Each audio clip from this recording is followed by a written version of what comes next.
Test. Test. Okay, I think we're going now. So welcome to the Baldwin City Ballpark for this Mid-Plains League matchup between the Baldwin City Blues and the Midwest A's. This is a crucial game in the Mid-Plains League standings as the Midwest A's are a game back from second place. However, the Baldwin City Blues are locked into fifth. We're going to start by reading off the rosters.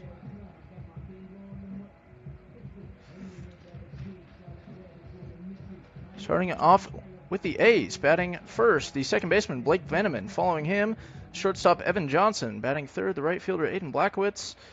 Fourth, the left fielder Mitchell Smith. Batting fifth, the designated hitter Drew Areskis.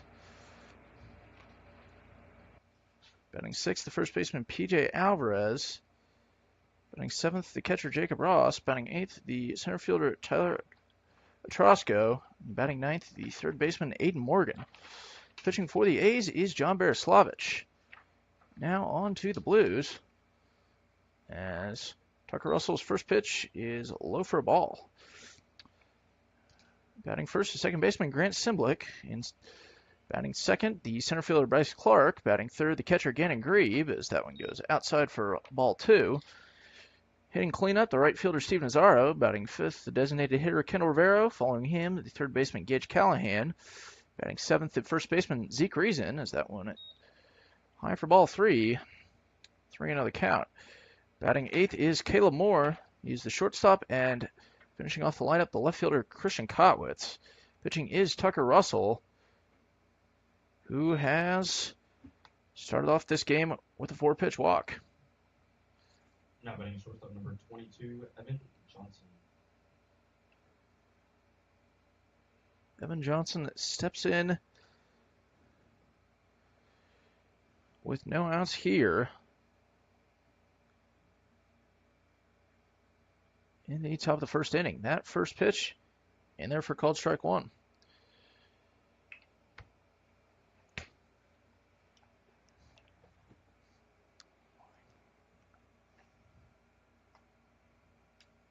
Russell's next pitch catches the inside part of the zone.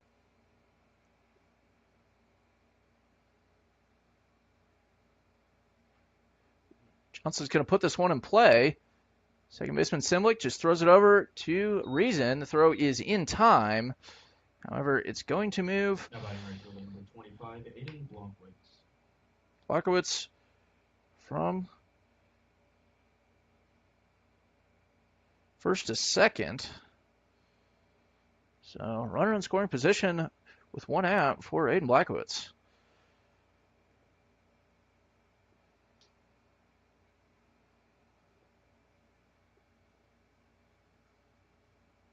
Russell's first pitch, high for ball one.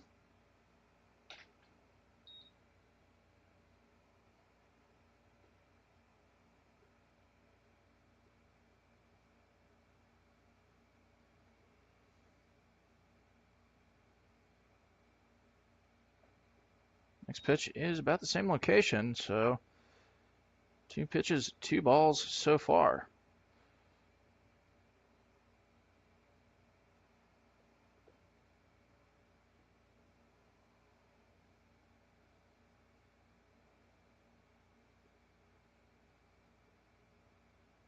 Two-0 pitch in there for called strike one.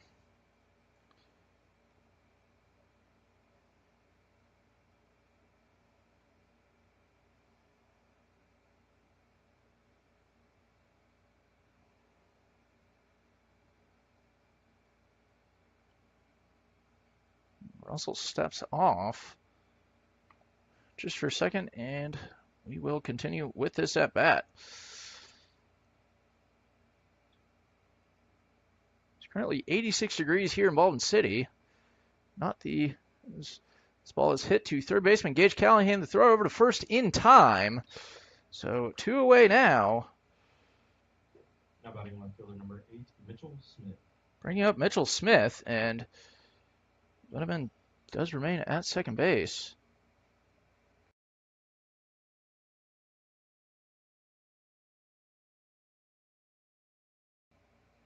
So Mitchell Smith is going to step in with 2 outs. So Russell looks back. Smith. Check swing, but he went. Or at least in for called strike 1.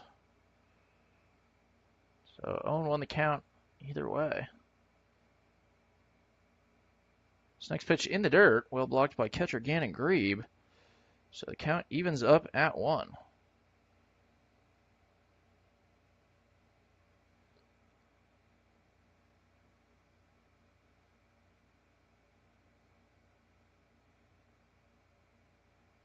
So looks back, and he's going to at least look back at second base. Try and catch Veneman, but it's not even throwback, so just kind of a warning there. This next pitch is low for ball 2. 2-1 the count.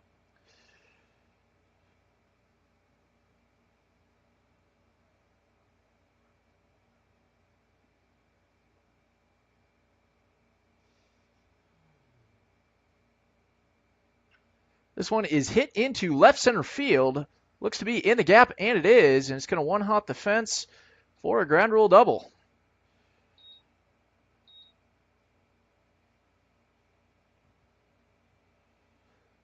So Veneman will score there. So 1-0 score. The A's will take the lead.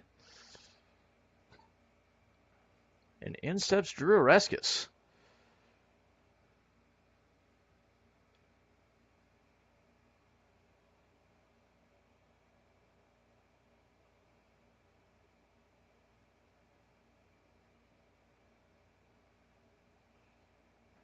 So that one is outside for ball 1.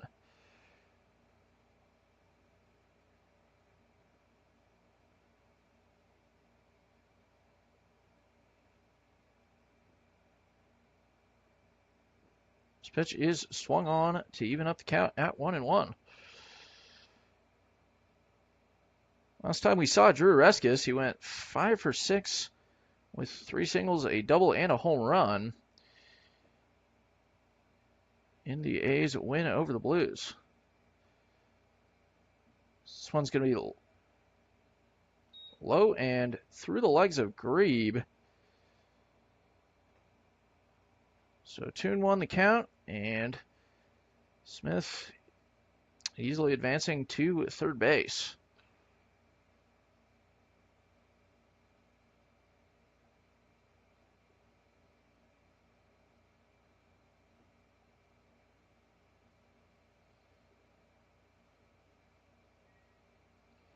This pitch from Russell is high, so the count goes to 3-1.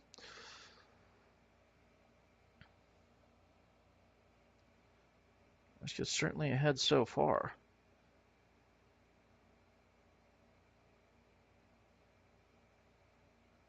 This one is hit into shallow left field. The left fielder Kotwitz couldn't get onto it, so Smith will score, and that's another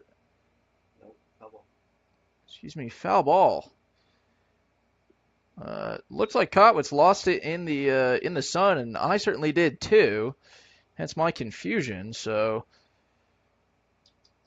it's just a strike. So 3-2 the count now.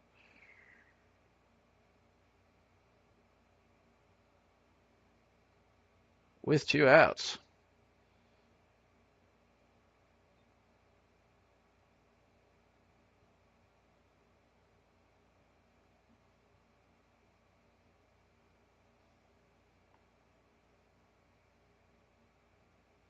This pitch is hit once again into left field. Kotwitz giving chase again, and he's going to drop this one. So, well, that's the result that it would have been had that last one not been foul. So, same thing. A double for Drew Oreskes. And the A's take the lead with 2 outs.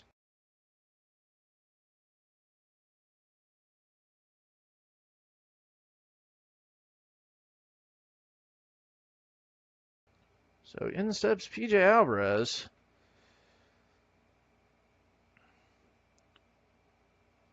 Who takes ball one.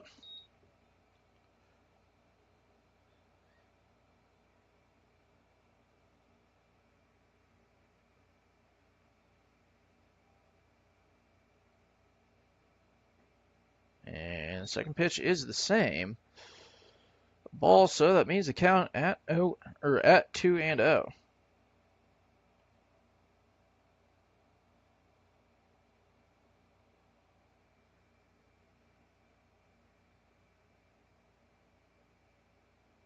So next pitch, same location. So three pitches, 3 balls.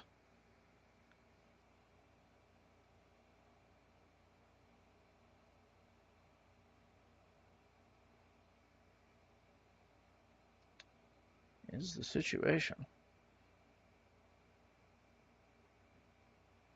Next pitch up high, so a 4-pitch walk. P.J. Alvarez is on, and we're going to get a mound visit by assistant coach Logan Whalen. When we get to the back half of this, catcher Jacob Ross will step in. Looks like Russell's kind of had a little bit of trouble with his command so far. So right now he's thrown 25 pitches, 15 of them balls, and has 2 4-pitch walks. So maybe Russell's just a little shaken up.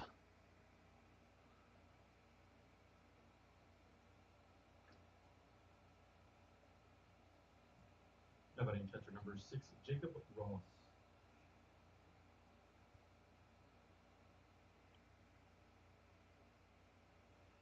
So Jacob Ross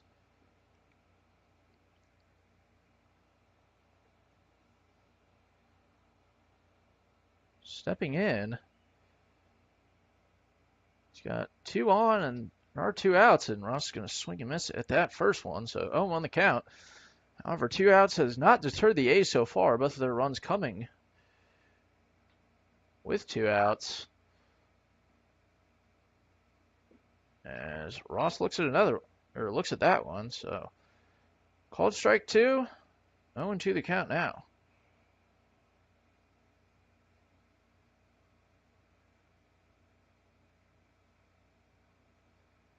Ross swings and fouls. So the count will remain 0-2.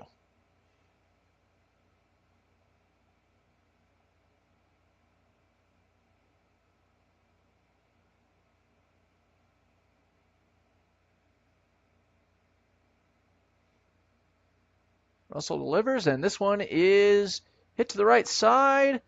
Zeke Reason's going to try and get it, but it lands just on the other side of the Blues bullpen. So out of play with. He was going to have to jump to get it. Cool.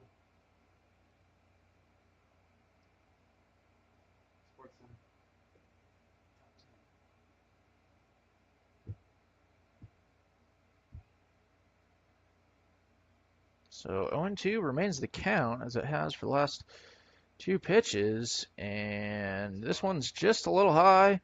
4-1, so 1-2 the count now.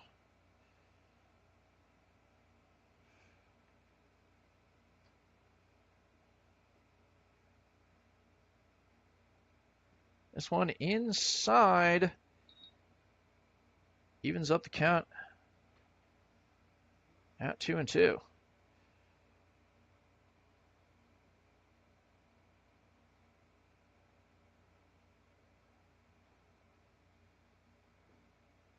This one high, so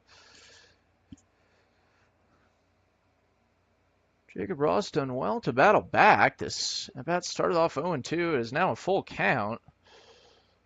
So 1 pitch will end the inning, and 1 pitch will keep it going on, unless it's foul, of course, and that's what that one was. So, well, I guess actually it is the second option. The innings keep it going, just with the same batter.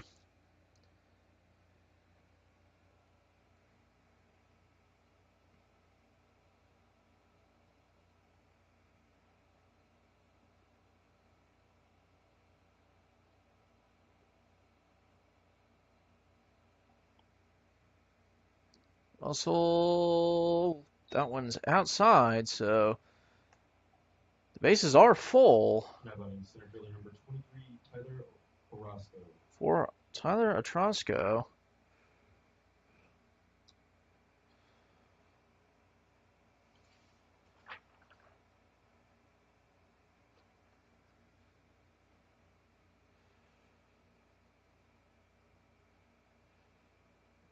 So pitch is low for ball one.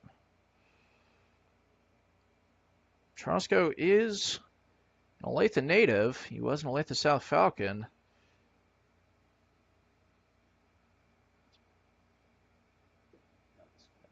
As he takes that one for called strike one. Count goes even out 1-1. Now Atrosco goes to Rose-Hulman Institute of Technology. There's that one just inside, nearly hits him, but does not. And Rose-Hulman has one of my favorite mascots in all of college sports. They are the Fighting Engineers, but their mascot is an elephant.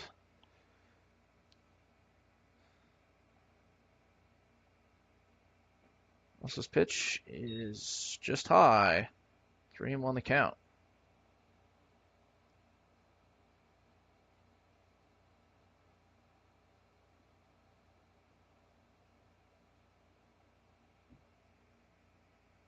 This pitch from Russell is high for ball four, so Alvarez will come home and the A's will extend the lead.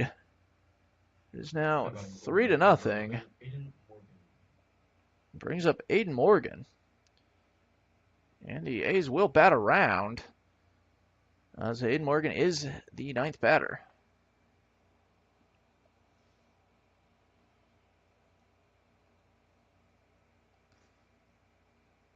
So his first pitch in there for called strike one.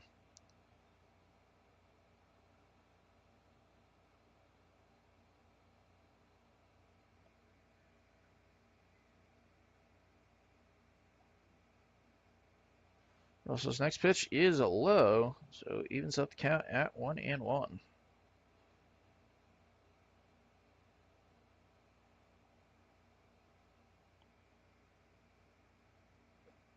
Pitch from Russell outside for ball two. Well caught by Grieve, because that one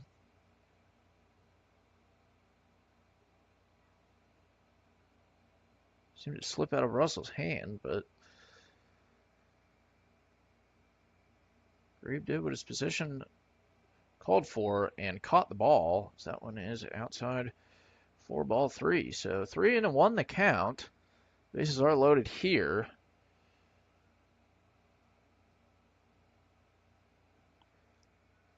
With two away in the top of the first inning. And this pitch is high for ball four.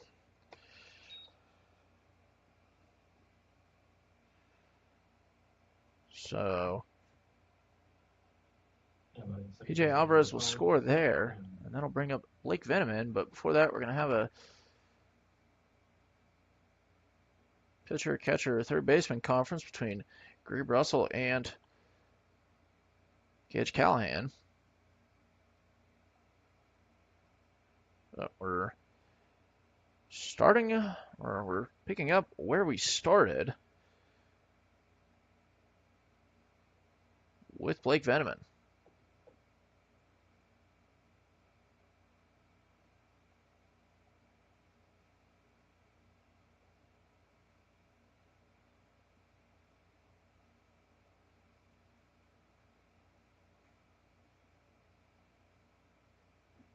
Russell's first pitch is high for ball one.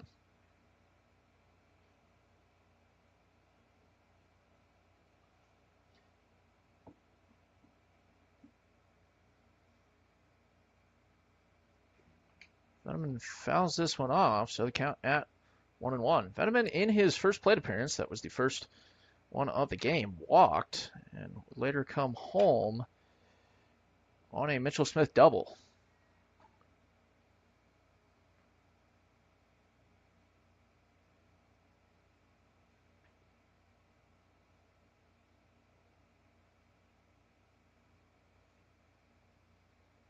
Russell's next pitch is fouled off, so the count goes to 1-2.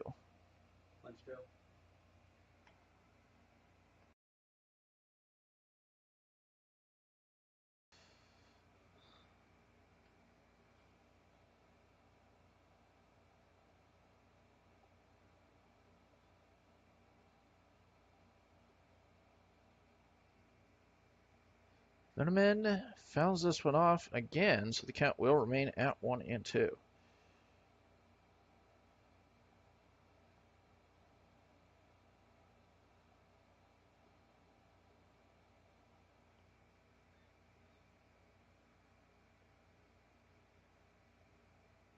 Russell's next pitch in there for called strike 3. It's a little inside, and I don't think Veneman can believe it.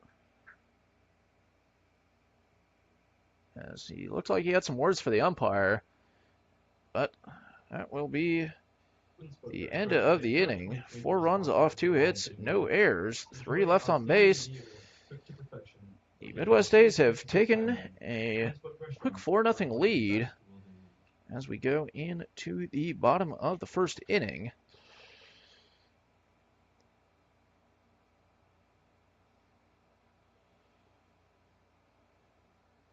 Spoke Restaurant, proud 2023 sponsor for the Baldwin City Blues. Enjoy outstanding home-style meals cooked to perfection, located off Scenic Highway 56. Wooden Spoke Restaurant, where only the best will do. And with that, we're going to take a short break and be back in just a few minutes with the bottom of the first inning. Don't go anywhere. This is the Sunflower Sports Network.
Grant Simblick will lead off the bottom of the first inning.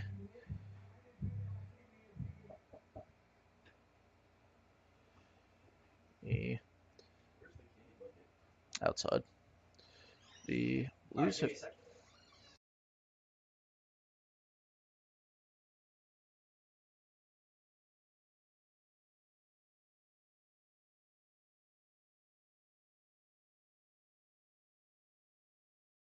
Simlick will lead off the bottom of the first inning. As I said in our pregame, John Bereslavich starting for the A's. Bereslavich's first pitch will be put in play, hit to the shortstop Johnson. The throw to first, way high. And Simlick will be on board, courtesy of a throwing error by Johnson. Sometimes scorekeepers, myself included, like to cook the books, but there's really no justification for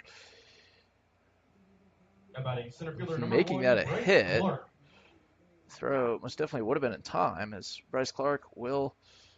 Actually, that's Maverick Rockers. This is the second time this has happened this year, where Bryce Clark is on our starting lineup card, and Maverick Rockers is the starter. As this pitch by Bereslavich is low and away, Simblick is going to get to second, no problem. So this is Maverick Rockers, not Bryce Clark.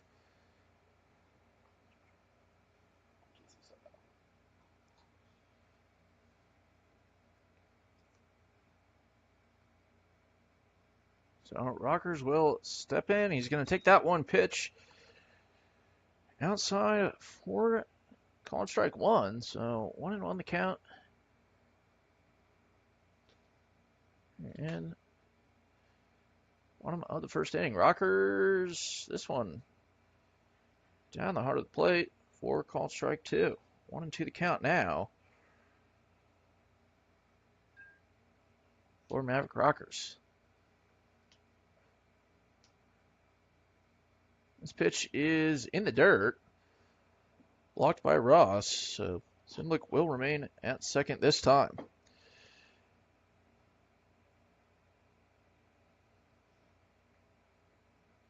Apologize for our connection issues. They're certainly better than they were the last time that we used the computer, as Rockers swings and misses. So Miroslavich gets his first strikeout of the game. One away. Number 2, Gannon Green. However, our connection is still not up to the standard we'd like it, so we will work on that and see if we can fix those issues. Greaves going to send this first pitch up the middle. Simlick back. Johnson's throw to first, at this time in time. So Grebe is retired on 1 pitch. Now batting right fielder number 8, Steven Azzaro. And brings up Steven Azzaro.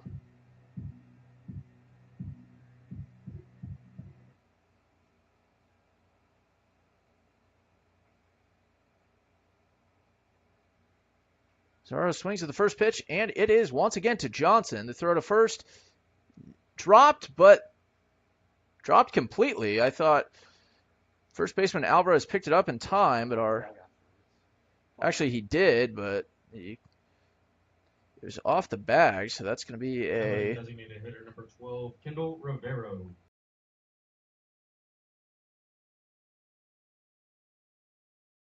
So that's going to be another error, this time by the first baseman Alvarez.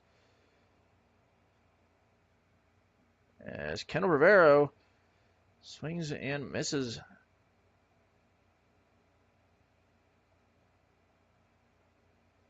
At your first pitch of the at-bat. This one low for ball 1. Evens up the count at 1. 2 outs here with runners at the corners. Certainly a hit by Rivera would mean a run-driven home, as he's going to foul that one off. And our count goes to 1-2.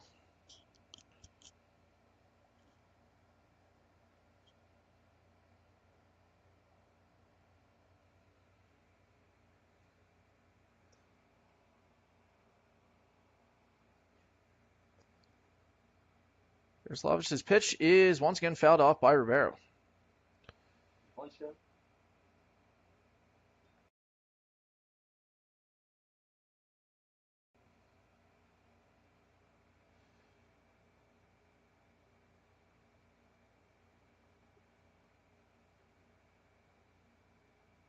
Rivera, check swing. Did he go? No appeal even down to our home plate umpire, or our field umpire. Our home plate umpire will say he did not, so the count will even up at 2-2.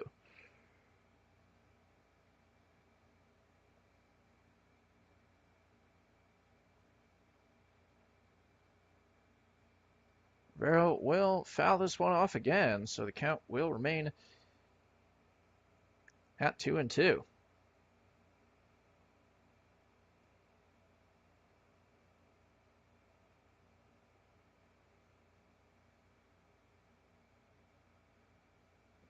Rivera takes this one down the heart of the plate, so called strike 3. No runs off, no hits, 2 errors, 2 left on base. The A's have a 4-0 lead going into the top of the second inning. And with that, we will be back in just a moment here on the Sunflower Sports Network. Don't go anywhere.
Evan Johnson leads Now batting off shortstop the number 22, Evan Johnson. top of the second inning for the Midwest A's, and we have a new pitcher for the Blues. That is Austin Rocha.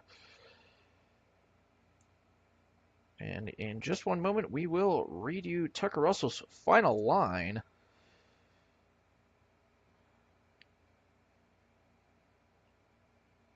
That would be one inning pitched, 49 pitches, 2 hits, 4 runs, all of them earned, 5 walks, 1 strikeout. So in steps Austin Rocha, facing Evan Johnson, and Rocha's first pitch of the game in there for called strike 1.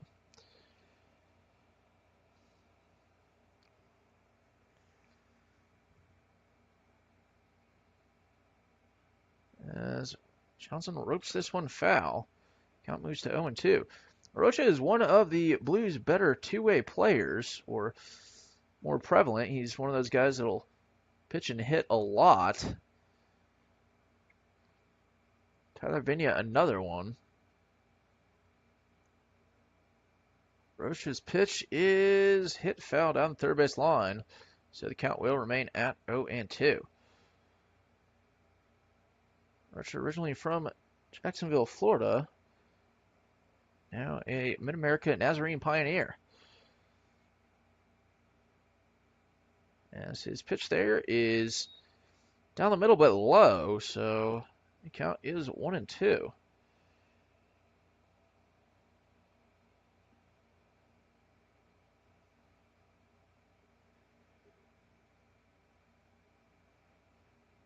One-two pitch is hit high into left field. Christian Kotwitz is under it and will make the grab.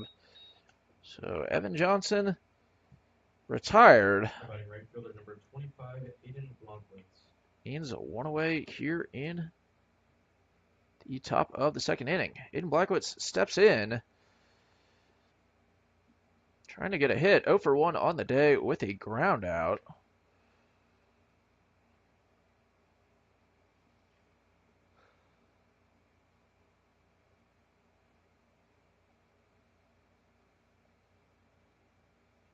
As Blackwitz is going to send this one to second. Grant Simblick gets it, but the throw to first is over the glove of Reason, so that is going to be an error. Batting left fielder number 8, Mitchell Smith. So E4 there. Looks like one of those where you'd maybe flip it instead of throw it, but throw was the plan.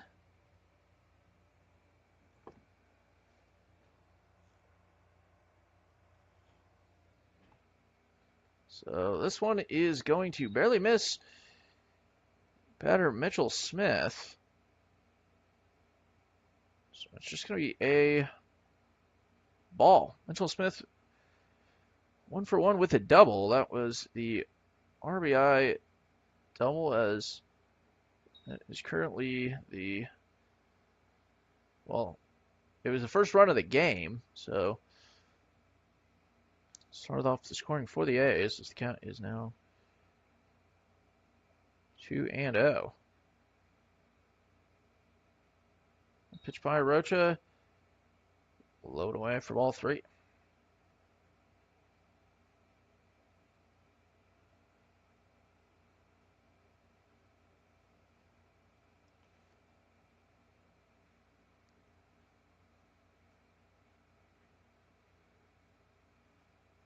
Smith will send this one to short. Throw it to second in time. There will be no throw to first. So fielder's choice there. Number 7, Drew Oreskes. And one on with 2 outs for Drew Oreskes.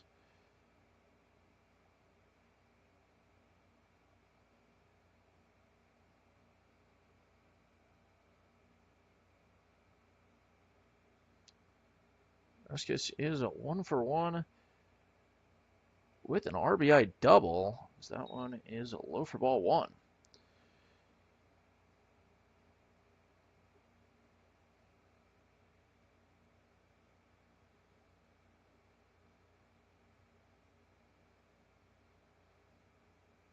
This ball is hit into right field. Nobody's going to get onto that. So a 2-out single for Drew Oreskes, and this party will keep on going for the A's for PJ Alvarez.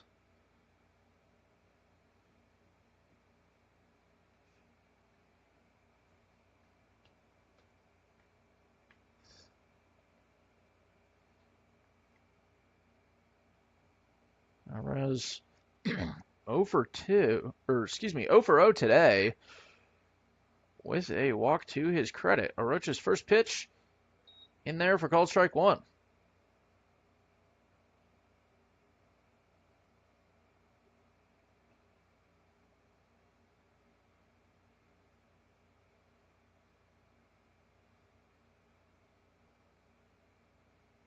Arocha's next pitch is hit into left field. Christian Kotwitz giving chase, and this one is out of here. So a 3-run home run by PJ Alvarez gives the A's a 7-0 lead here in the top of the second inning.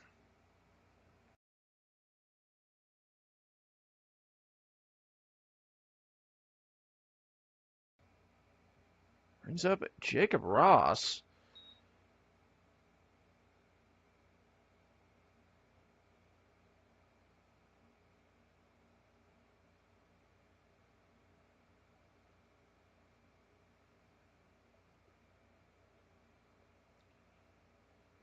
Who swings and misses on first offering. 0-1 the count now. So actually a kind of crazy stat. All 7 of the A's runs have now come with 2 outs, as this one is fouled off to the right side. So just like 2-0 is the most dangerous lead in soccer, 2 outs is the most dangerous amount of outs when you're playing the A's.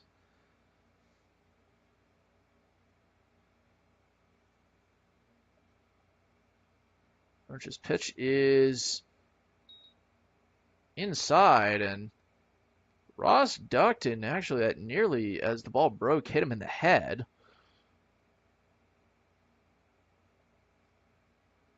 But we will continue as that one in there for called strike 3. So 3 runs off 2 hits, 1 error. Nobody left on base. The Midwest A's have extended their lead to 7-0 going into the bottom of the second inning. We're going to take a break, but before that, we're going to tell you guys about Whitney's Hair Salon and stylist Emily Wright.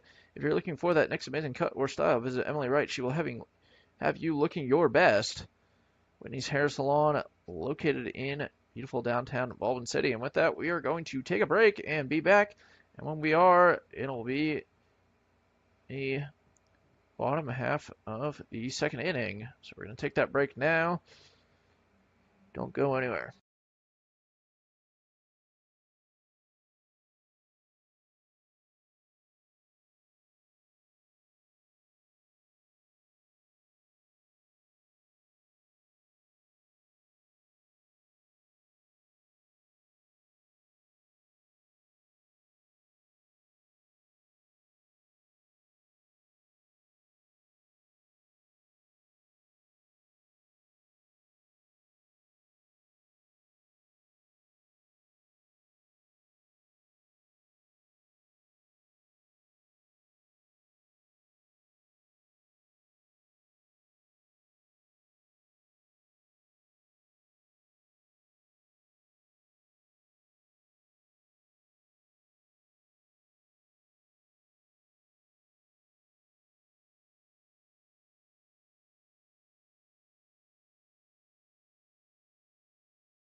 Gage Callahan leads off the bottom of the second inning. Gage Callahan. The Blues kind of dire straits here. as they trail 7-0 after an inning and a half of play.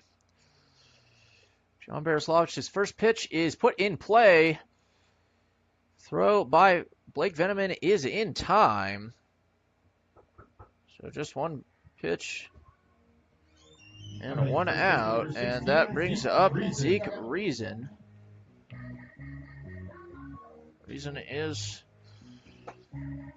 0 for 0. This is his first plate appearance here in the bottom of the second inning. First pitch by Bereslovich. Low for ball 1.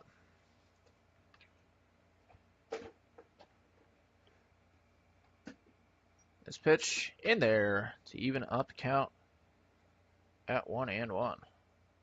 Moore, what are we doing? What we doing? I mean, I can tell you what we're doing. We're losing, but. So that pitch is low for ball 2.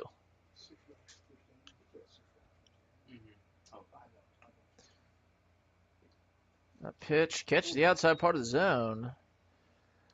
So the count is even at 2-2 with 1 out.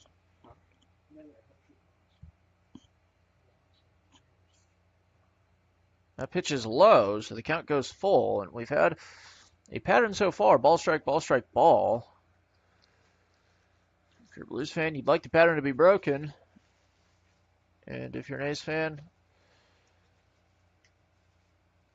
well, with this lead, you might be indifferent. It's going to be ball strike, ball strike,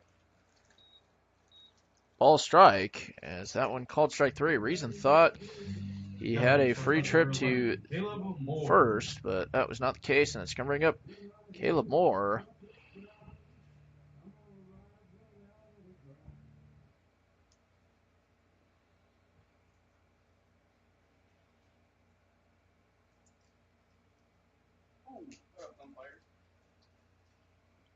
So that pitch is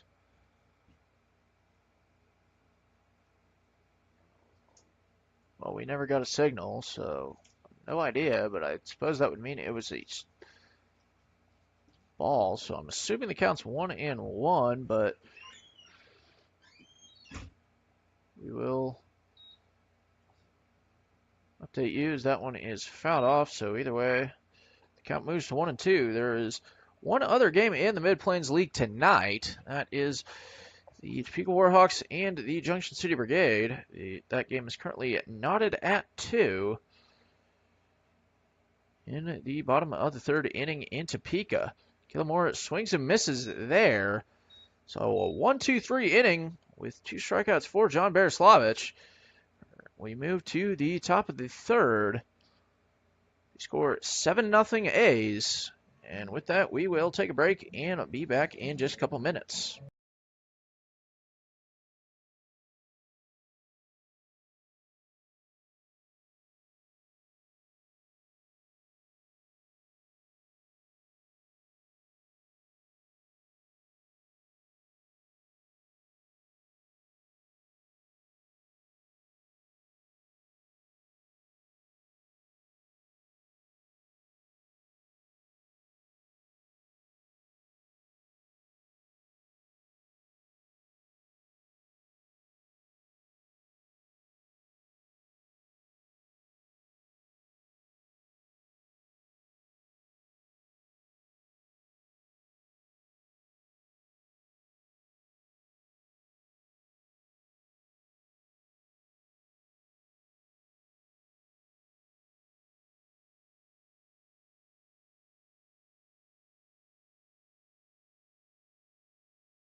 Tyler Otrosko leads off the the top of the third. It's been all A's so far here in Baldwin City. Through the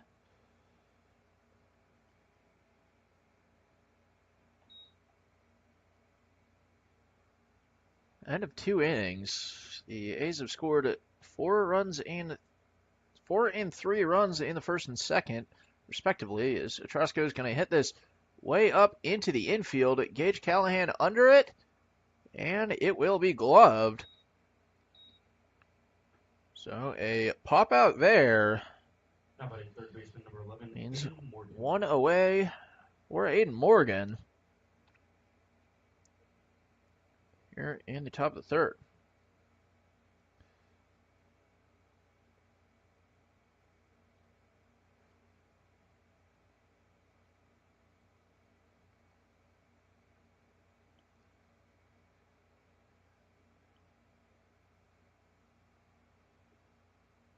That pitch to Morgan is inside for ball one, making 0-1 the count.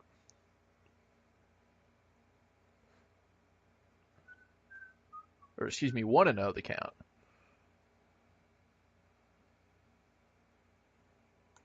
That one low for ball two means 2-0 the count.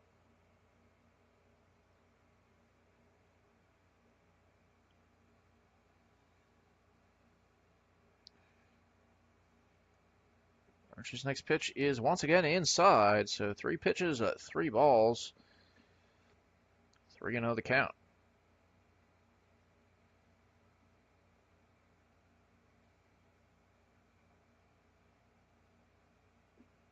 That pitch is in there for called strike one.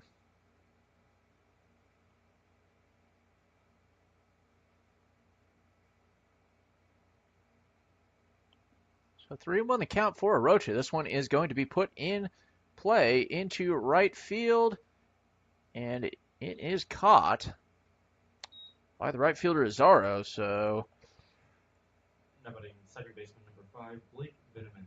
2 batters, 2 outs, and well, as we've seen so far, this is where the A's are most dangerous. Scored all 7 of their runs with 2 outs. Austin Roach's first pitch is outside for ball one.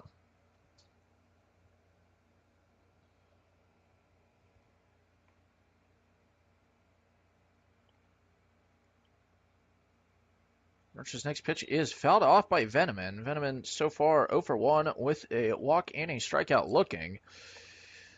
So I would suppose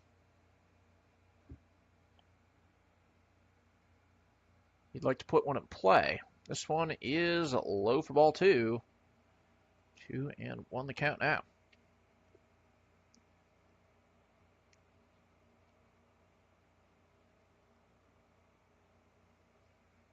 This one is in play, and it's going to get down for a single. Braden Veneman on Now batting shortstop number with a 22, 2-out single to bring up Evan Johnson. Evan Johnson so far is 0 for 2.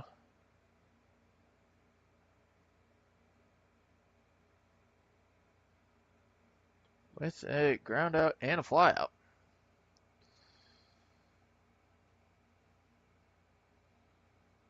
This one is roped foul. I do remember distinctly in Johnson's last at bat, kind of getting a hang of the ball early and sending some line drives, although all of them foul, to the left side.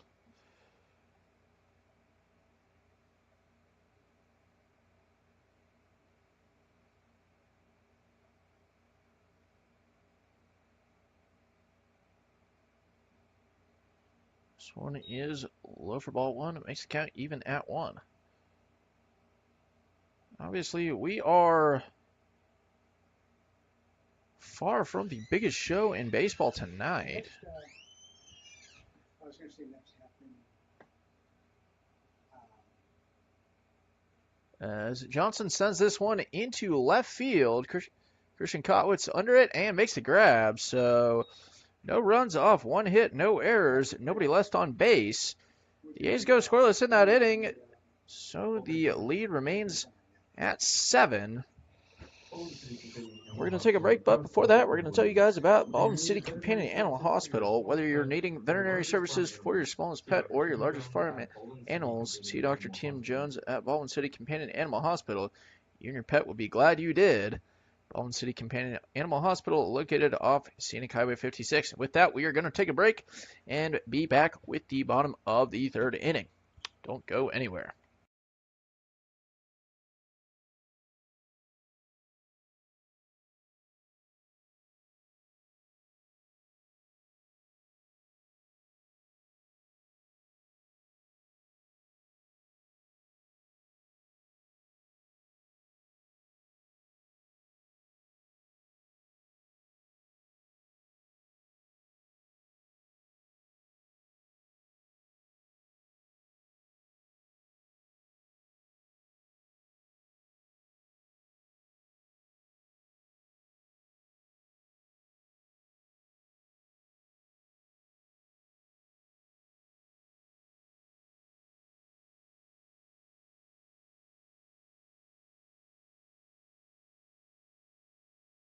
Christian Gottwitz will lead off the bottom of the third inning for the Baldwin City Blues. So far scoreless and, well, in need of runs.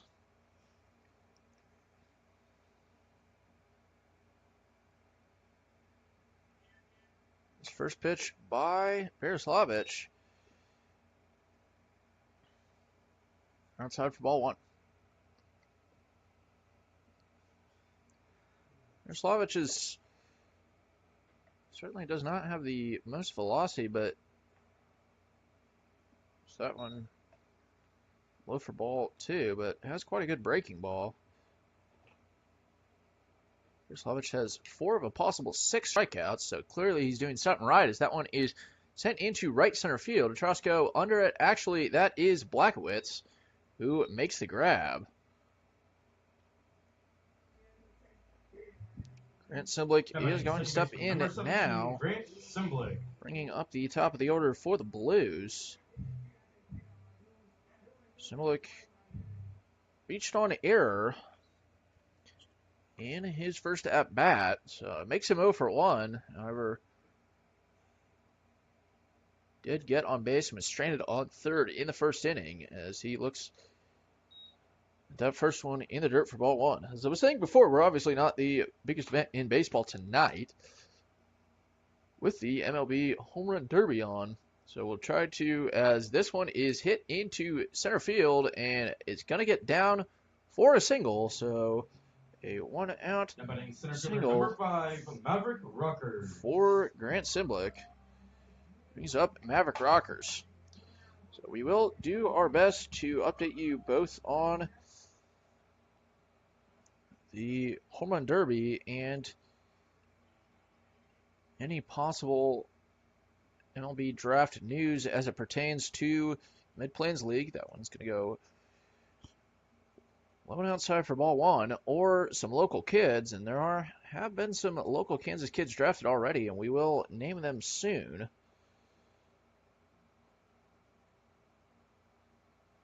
But that's going to come in just a few moments. This pitch in there for called strike one, evens count up at 1-1.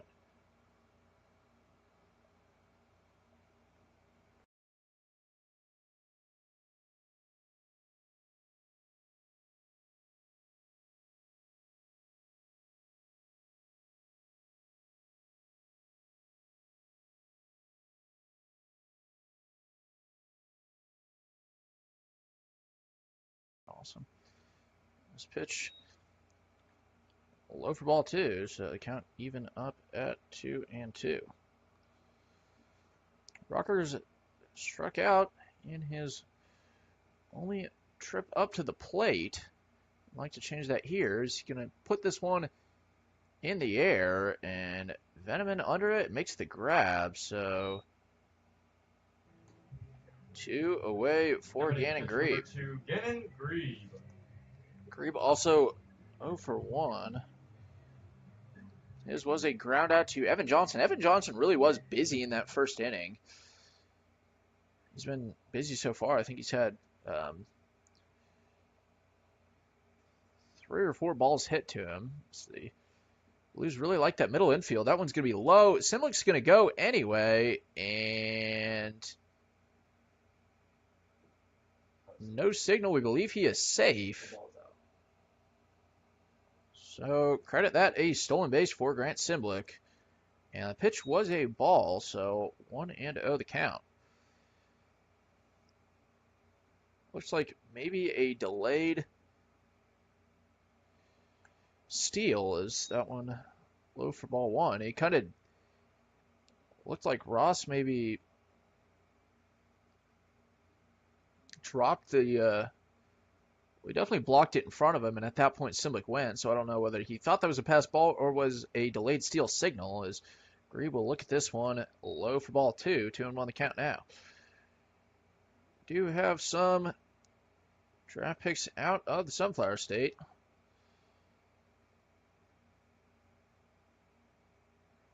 That ball is hit to second base. The throw by Veneman. Actually, there will not be one, and Grant Simlick almost caught in a pickle. There will not be that, so Number 8, Steven Azaro. We'll bring up Steven Azaro with the runners at the corners.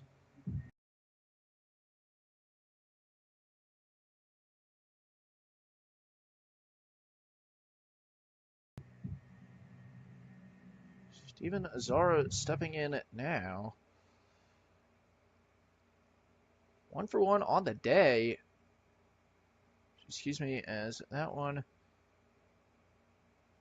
is fouled off to the Blake had to really run forward, so I'd say it's a left side. And actually, that Azaro is 0 for 1. Has also reached on error. As he swings and misses there, and the count goes to 0-2 with 2 outs.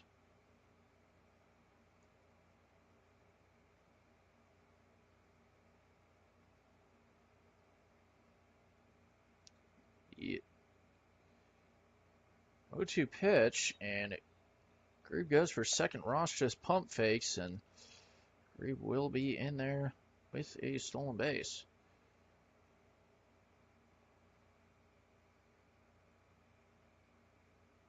Azaro hits this one into center field. Petros goes under it and will make the grab. So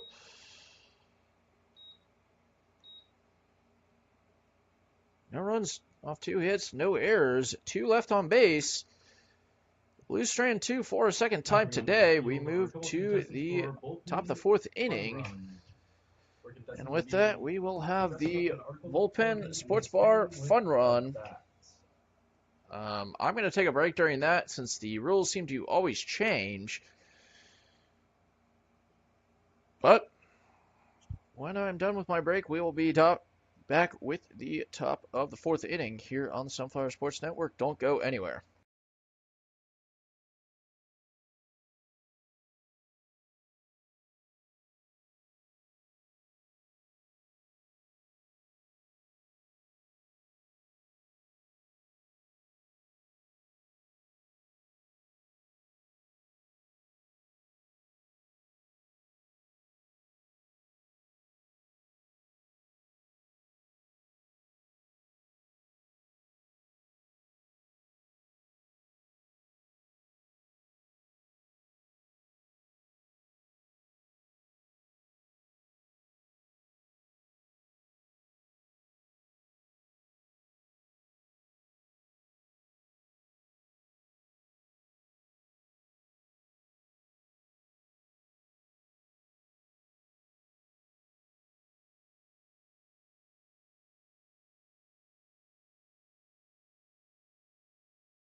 Right fielder, Aiden number Blackwitz 25, leads Aiden off Blackwitz.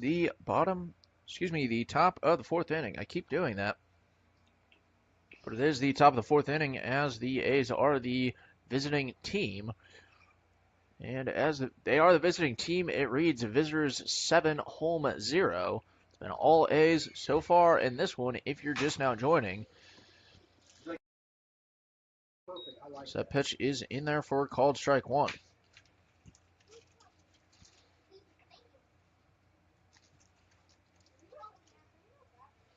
Rocha out for another inning of work as that one is just outside. Evens up the count at 1-1.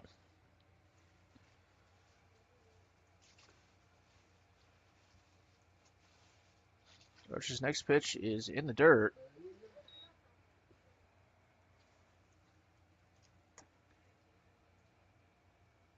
Count now 2-1.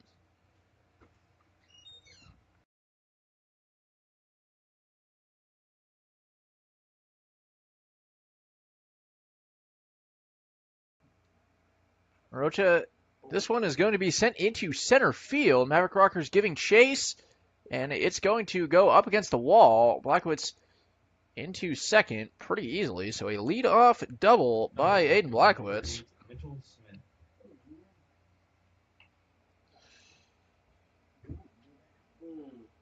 Those are nice boots too, Mr. Moore. I don't think they come off my boots. Well, maybe they did.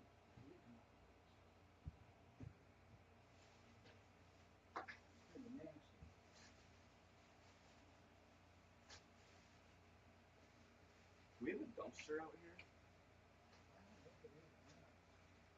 So Austin Rocha's first pitch roped into left field. Christian Kotwitz kind of fumbles the delivery, but Blackwitz will remain at third. Because I was going to toss that. All that But a trash out. single there. I think we had a dumpster. These runners at the corners with no outs for Drew Oreskes.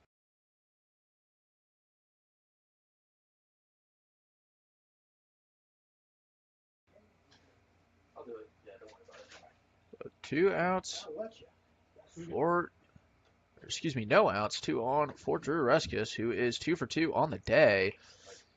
He's going to take this one, called strike looking, so 0-1 now. So in the 2 games we broadcasted that saw the Blues take on the A's, Drew Oreskes is this one. A little low for ball 1. He was kind of up at 1-1. Drew Oreskes is 7 for 8. Now, that's pretty good. Yeah, that's the guy that hit the homer over there.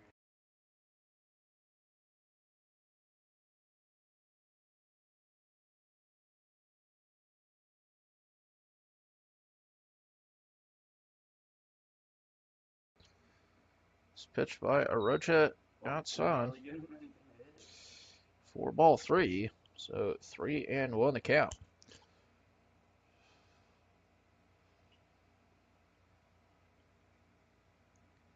Drew Oreskes takes a big cut and a big miss. So count goes full. 3-2 with no outs. As this one is going to be put in play. The throw to second in time. The throw to first not.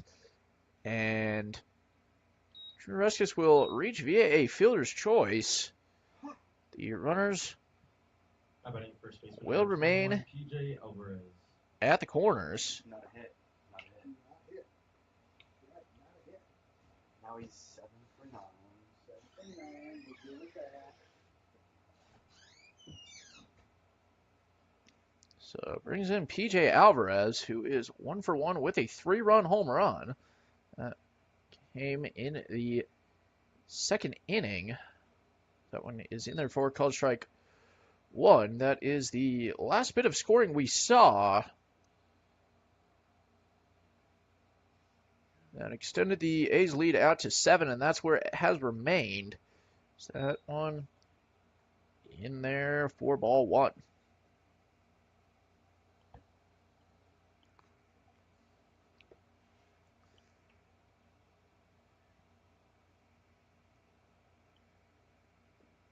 Nice pitch by Rocha. Nice breaking ball. Catches the inside part of the zone.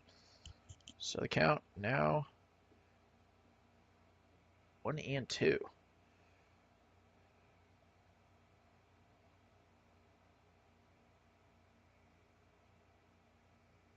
This pitch by Arocha outside. So it evens up the count at 2-2.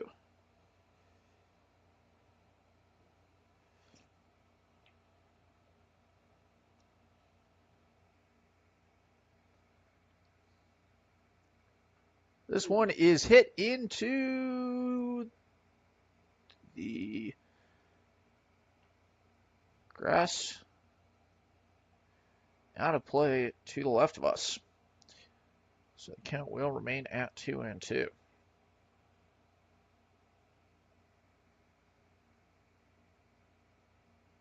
This one hit high into the air. Maverick Rockers and Kotwitz trying to figure out who wants it. It is Rockers. The throw to home, not in time. So a successful sac fly by Alvarez.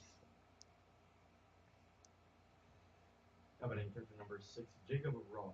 Leads to another run.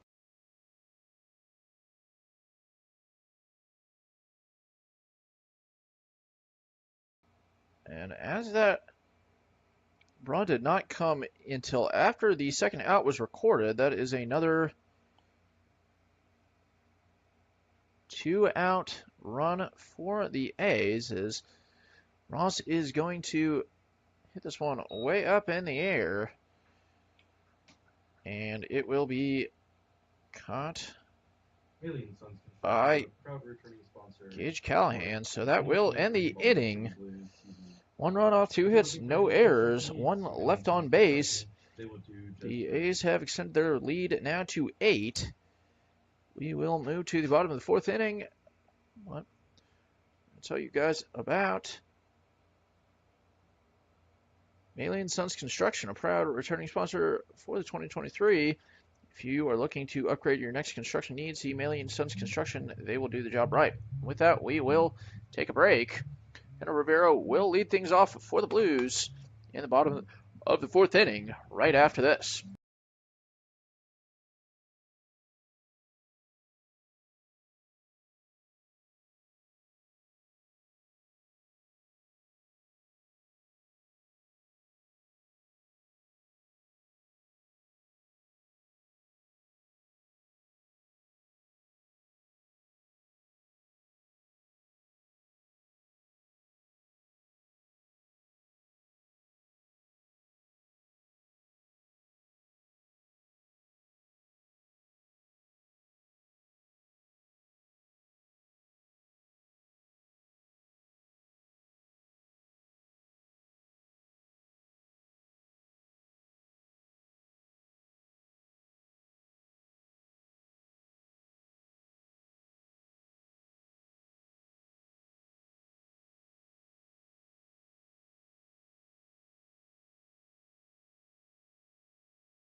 Henry Rivero leads off the bottom of the 4th inning. 12, Kendall Rivero. Trying to get something ready for the Blues. It's been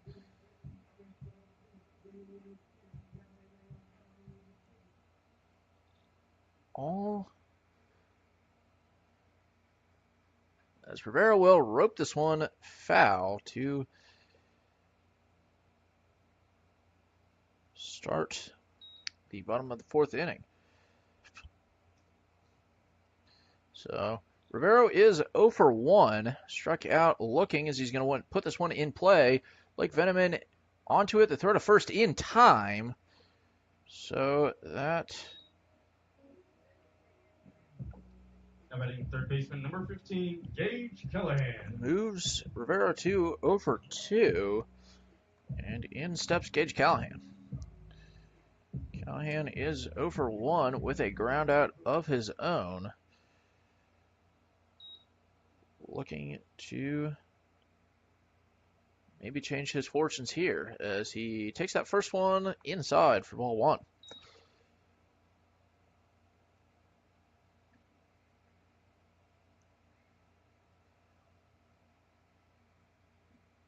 This next pitch catches the outside part of the zone for called strike 1. Slavich's next pitch is swung on and missed. So we move to a 1-2 count.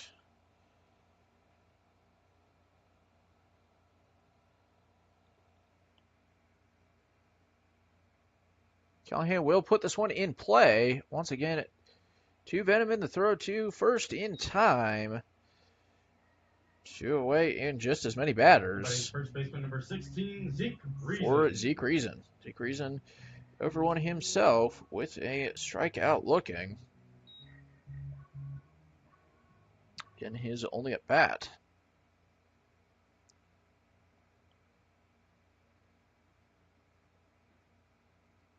Swing and a miss there. One thing to note, not sure if he's the only one, but Zeke Reason is swinging a jaw bat. We're not sponsored by them, but they are located in Baldwin City, so kind of a cool connection there. Is that one low for ball 1?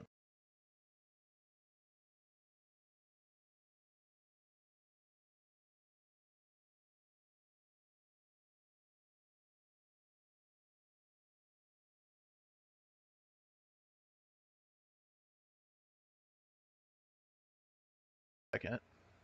Is that one in the zone for called strike 2? So Deuce is wild with 2 outs. And pitch here. Called strike 3, so a second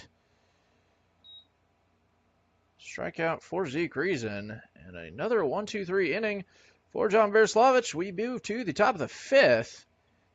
Midwest A's now lead 8-0.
Tyler Trusco leads off the top of the 5th inning.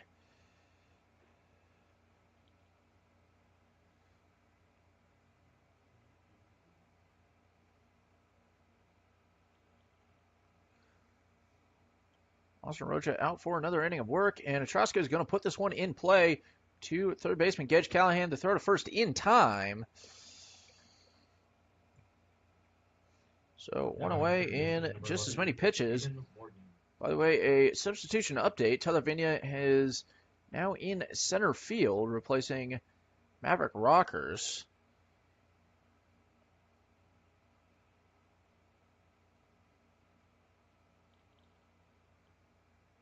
For Aiden Morgan, the pitch is low and outside for ball 1. The lights are here, or are on here in Baldwin City.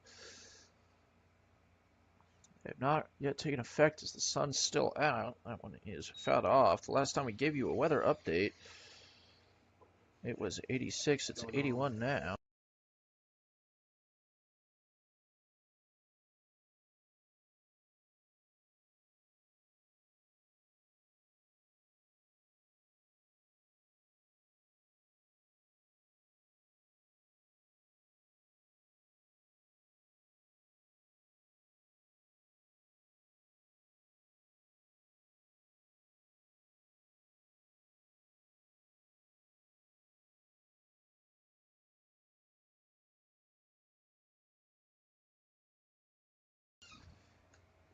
So that pitch is fouled off by Morgan. So count remains at 1-2.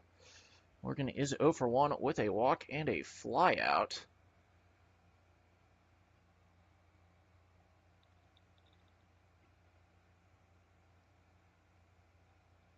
Rocha deals low to even up the count at 2.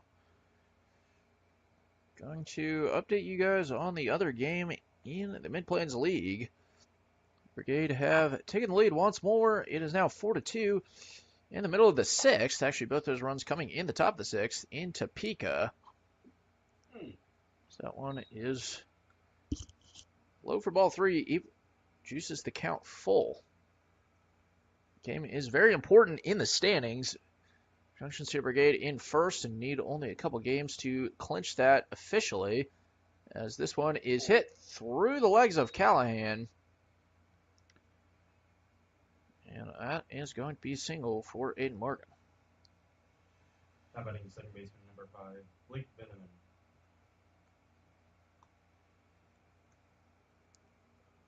But the A's need only, or excuse me, the Brigade need only a couple wins to lock everything up.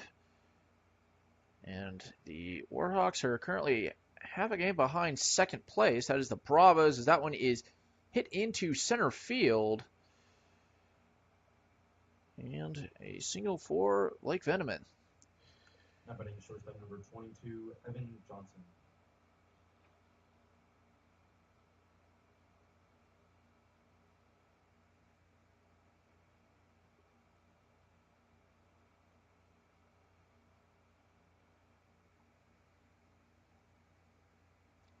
Rocha deals outside for ball 1.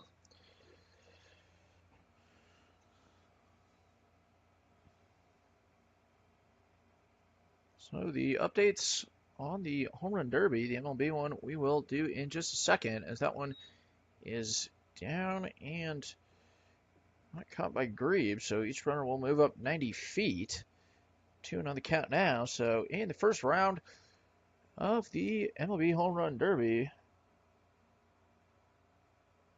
Randy Rosarina defeated Adolis Garcia 24 home runs to 17. And the number 1 seed, Luis Robert Jr., defeated Adley Rutschman 28 to 27. Next game, or next matchup there, as this one is fouled off to make it 2-1, is the 6 seed Mookie Betts versus the 3 seed Vladimir Guerrero Jr. Then finally, the 7 seed Pete Alonso versus 2 seed Julio Rodriguez. Our league home run derby will be on Saturday in Junction City for the All-Star game, as that one is in there for called strike 2. And we will be showing you that on the Sunflower Sports Network. So the home run derby, as this one is hit to Arocha, the throw to first is in time. Both runners will stay put. Very good heads-up play by Arocha. Now batting right fielder number 25, Aiden Blackwood.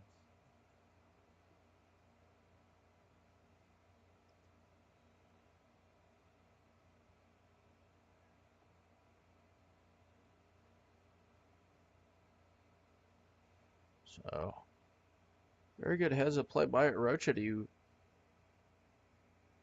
keep the runners where they are, as that first pitch is in there for called strike 1. But the All-Star game should be around 7 on Saturday. Once we get a This one is hit into left field. Christian Kotwitz under it and makes the grab. So, We want to welcome back the Smaysville family and their no farm. runs off 2 hits, no errors, 2 left on base. The score remains 8-0 going into the bottom of the 5th inning. We're going to take a break, but before that, we're going to tell you about we want to welcome the Smaysville family and their farm for the 2023 summer season. The Smaysvilles love baseball and the Baldwin City Blues. Thank you, Smaysville family, for their help. With that, we are going to take a break. John Bereslavich out for another inning of work.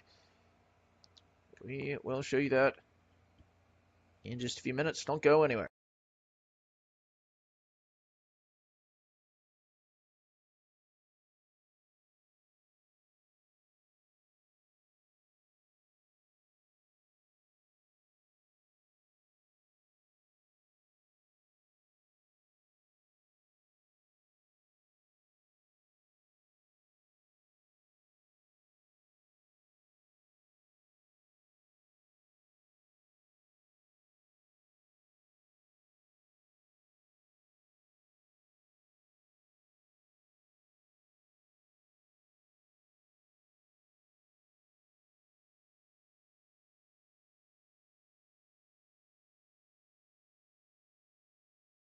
Killamore leads off the bottom of the 5th inning, and the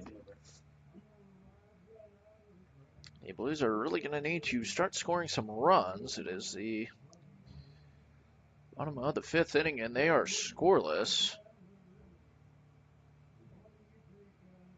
And actually,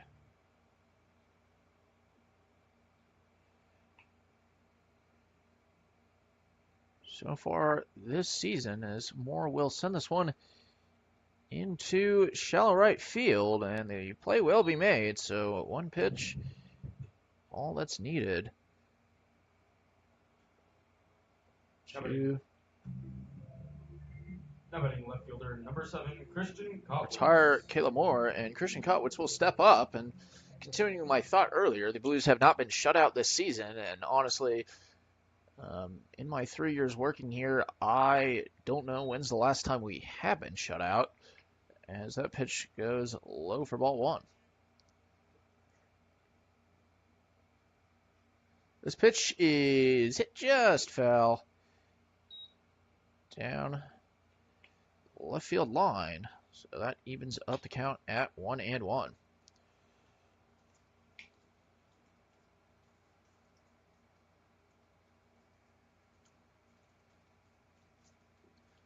This pitch by Bereslavich is down low for ball 2. Bereslavich so far, 4 1/3 inning of work. He just had his 60th pitch. That is number 61, hit to PJ Alvarez. All he has to do, actually, that's not even Alvarez. That is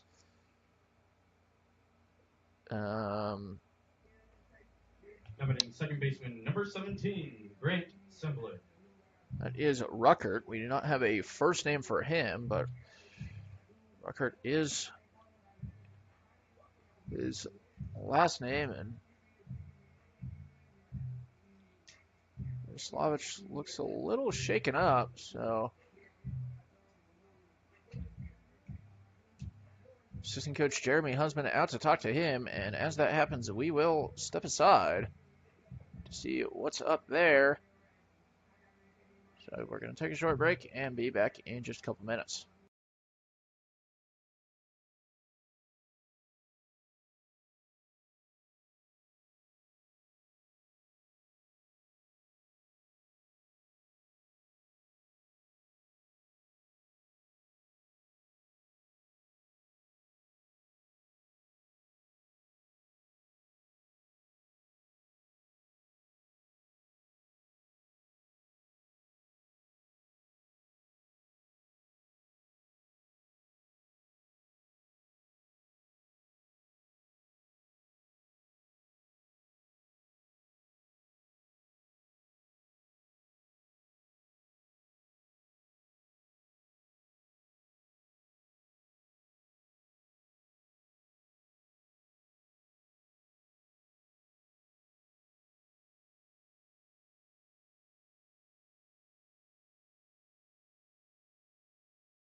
So, quick update for you guys. John Bereslavich is out of the game, appears to be somewhat injured.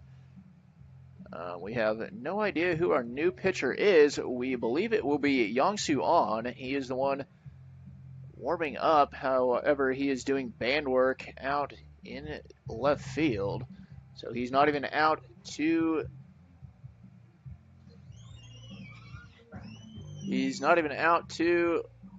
left field just yet, or not out to the mound. So we're going to take a break until he comes back, and we will give you an official word. It is believed to be on.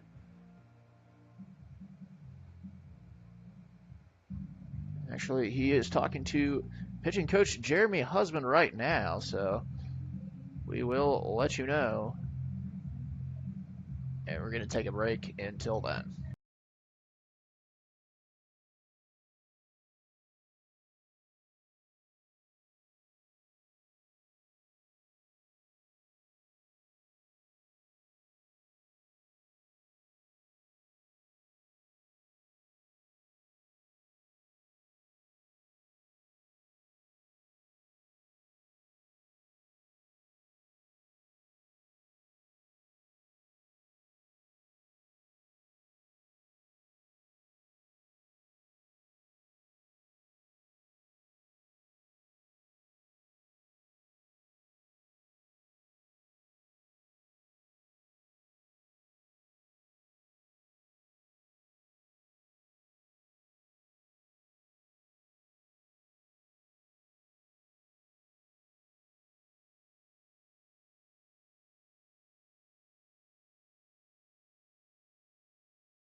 We're back here on the Sunflower Sports Network after that quite a delay.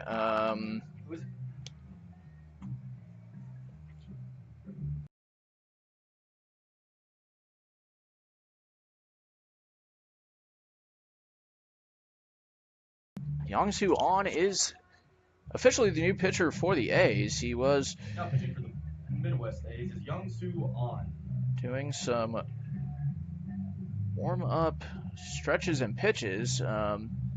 Supposed to be done, it will be noted, on the mound. However, he did them in the bullpen. But either way, he is the new pitcher, and I believe he's going to take even more pitches now. So we're through 2 songs on the PA. We're on to our third. As we built this city that was 5 minutes long. on will.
We're officially back. Young-Soo Ahn has finished his warm-up pitches, meaning Grant Simblick will step in.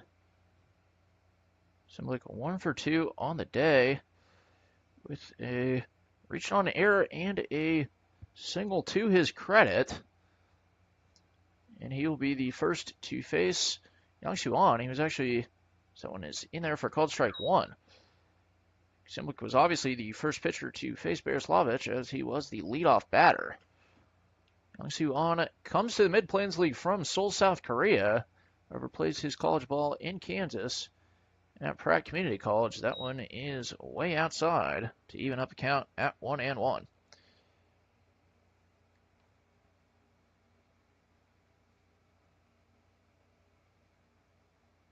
Interesting note, can't really see it on the screen, but Ahn does wear 00, a quite unusual number 4 baseball, as that one is outside. So the count is 2-1 now.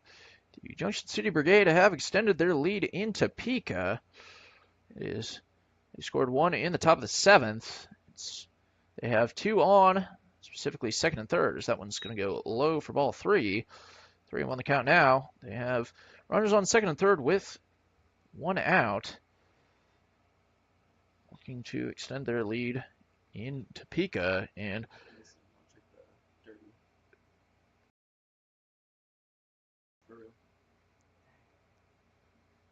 and officially clinch. His first pitch was a strike, but the next 4 balls. So Grant Simblick on board with a 2-out walk. Batting center fielder number 24, Tyler Vigna. For Tyler Vigna.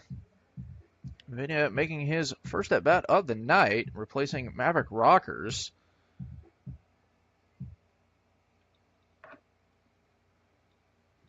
In center field. Simblick goes and hit Tyler Vigna anyway. It was hit him, looked like on his foot. And he's just going to get the free trip to second and no stolen base credited there. But Gannon Grebe, the pitcher now, and the lights are starting to take effect a little bit more in Baldwin City as the sun starts to go down. We're down to 80. That is down 6 degrees from the 86 we started game time with. So now Gannon Grebe steps in. As that one is low for ball 1. Grebe is 1 for 2 today with a ground out and a single. Now would be certainly a good time to get another hit. Well, anytime's a good time to get a hit, but especially now. As the Blues are scoreless. 4 innings. This one is low for ball 2. So that is 7 straight balls from Young-Soo On. And update. Vladimir Guerrero Jr. defeated Mookie Betts 26-11 in the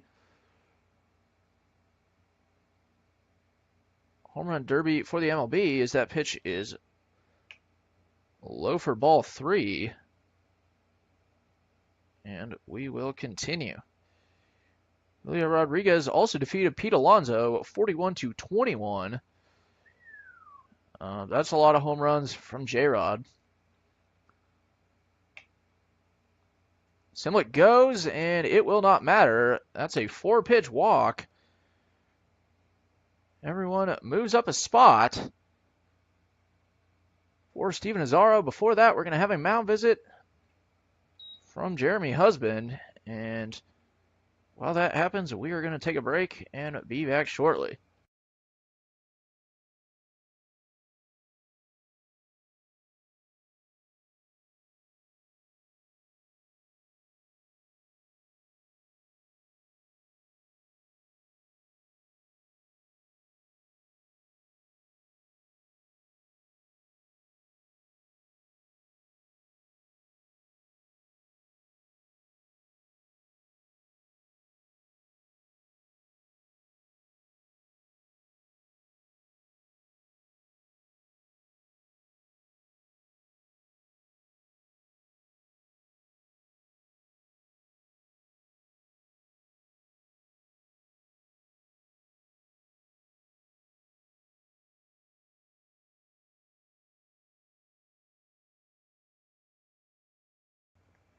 With the mound visit over, we're a little delayed in getting back. However, the first pitch from Young-Soo On in the dirt for ball 1.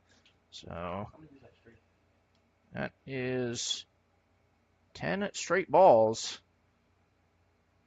And Azaro's going to swing there. He's hungry. So the count goes to 1-1. So it should be 2-1. He's already struggling this one. Oh, no. That's gonna be 1-1. Now he's gonna swing at this one too.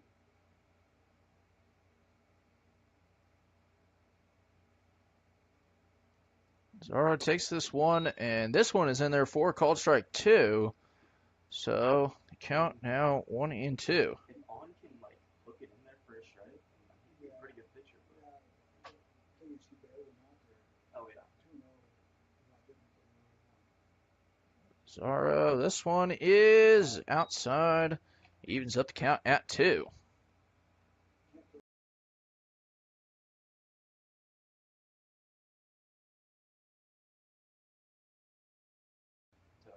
Call it crosses. But he knows he's gonna swing at the curve. Yeah. 2-2 pitch, swung on and put in play Morgan throws the ball to first. The throw in time. That is, So Youngsu On walks the bases full, but we go scoreless. I think it's Sweet Caroline turn time. No runs off, no hits, no errors. 3 left on base. uh, We move to the top of the 6th. the next half inning will be the, hit around. A's lead 8-0. And with that, we are going to take a break and be back. Vincent Esposito pitching.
Mitchell Smith Batting left fielder, leads number 8, off Mitchell Smith. the top of the 6th inning for the Midwest A's.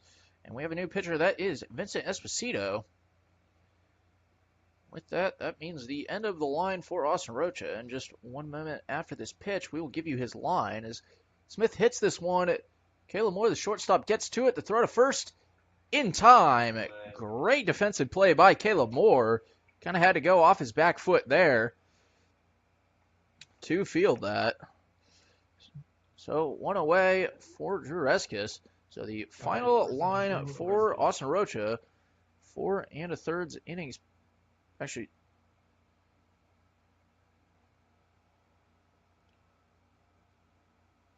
just 1 second. We will do this again. Fortunately, as that one is low for ball 1, we can now go with that stat line. 4 innings pitched, 20 batters faced, 65 pitches, 7 hits, 4 runs, only 1 of them earned, no walks, 1 strikeout, no hit by pitch. That one goes low for ball 2.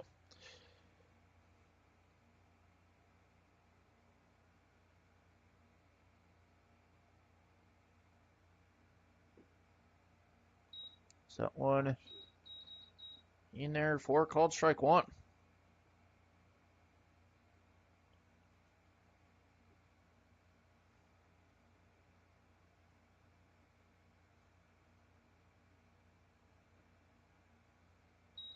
That pitch outside, so the count moves to 3.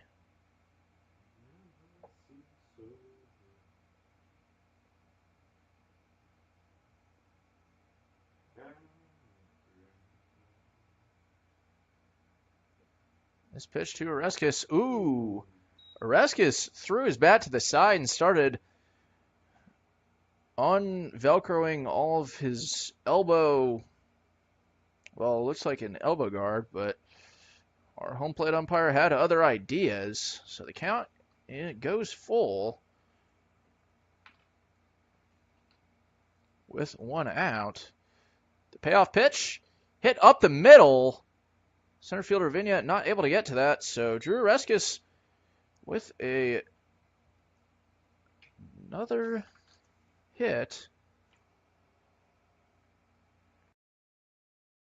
Brings up Ruckert. We don't know his first name. Number 27 record. It's just Ruckert in Game Changer. We're not able to get a name for him. However, he comes in for PJ Alvarez. Esposito's first pitch is in there for called strike one. And Oreskes is now 3 for 4 on the day, so moving his tally of he's currently 8 for 10 as swing and a miss by Ruckert. The count goes to 0-2. So you have to think that Oreskes has the best batting average of anybody that's come through.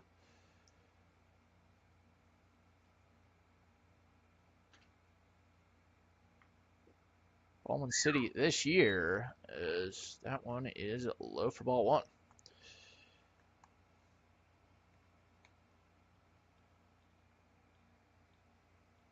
So 1-2 is the count now. As that one goes inside, so the count goes even at 2-2.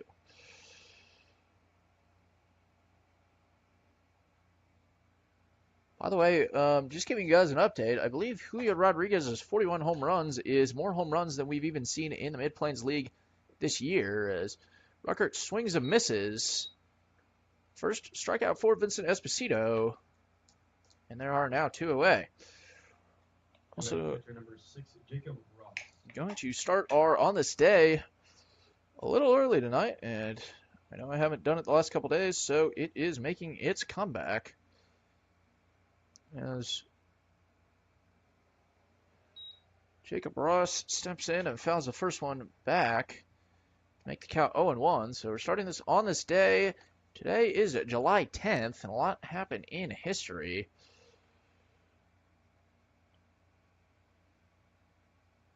As Esposito's pitch is just low for ball one. So on this day in 1778, Louis XVI of France declared war on the United Kingdom. That was a part of the American Revolution. The French obviously joining our side for that one, as that one is hit in the air. Grebe is under it, and he will make the grab. So no runs off, 1 hit, no errors, 1 left on base. We'll move to the bottom of the 6th inning. A's still lead 8-0 here in Baldwin City. The Nook joins the Blues for the 2023 summer season. If you're looking for that next good book, or you want to relax with a great cup of coffee or tea, step into the Nook located in beautiful downtown Baldwin City. With that, we are going to take a break, and we'll be back in just a few minutes. Don't go anywhere.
We're back with the bottom of the 6th inning.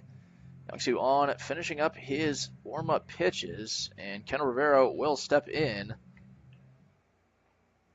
Rivera over 2 tonight, looking to Kendall Rivero. reach base, and it's a time the Blues really need one. They're currently facing a shutout for the first time, and I really don't know how many years. Actually, might have had one last year. My memory really goes back 1 year, and that's not something I take notes on. However, that one is in there for called strike 1. So the count is 0-1 to Ken Rivera. And we will continue our on this day after this pitch, as this one is high to make the count 1-1. So on this day in 1850, Millard Fillmore was sworn in as the 13th president, replaced Zach Taylor, who had died earlier that year. In 1862, the United States began construction on the Central Pacific Railroad, and in 1890, Wyoming became the 44th state. That one is in there for called strike 2. In 1919, Woodrow Wilson personally delivered the Treaty of Versailles to the United States Senate. In 1933, the first police radio system operated in New York, but that one is hit to left field and gone.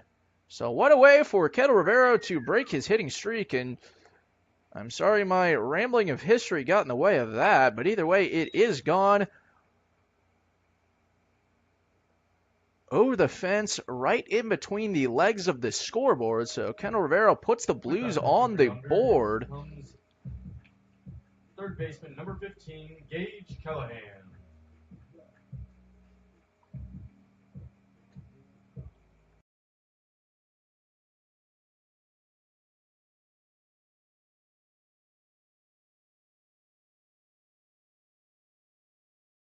Gage Callahan steps in, try to keep this trade moving. Callahan also 0 for 2, and he would really love to, put one over the fence like his teammate Rivera, as that one is in the outside part of the zone for called strike 1.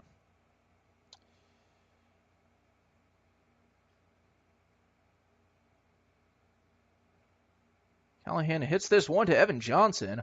A hard 90 to first, but the throw is in time.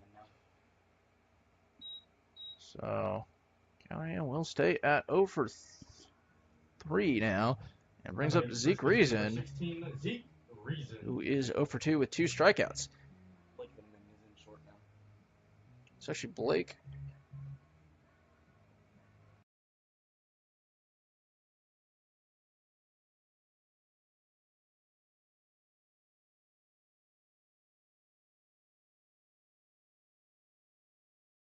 I'm not sure.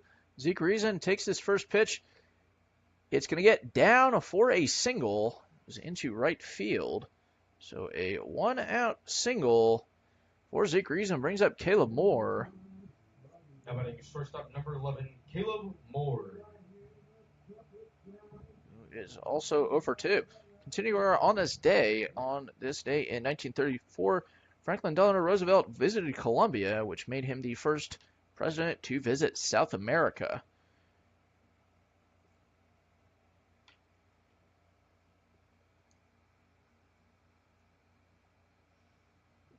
Caleb Moore swings and misses at that first pitch. So called strike 1, it is.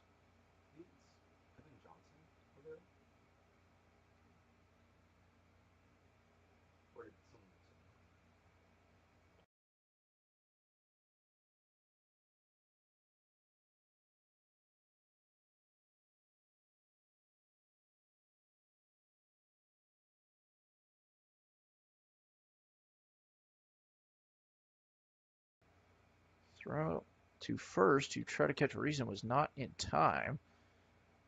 So home on the count, on throws home, and it is a ball. So continuing on this day in 1962, Martin Luther King Jr. was arrested during a demonstration in Georgia.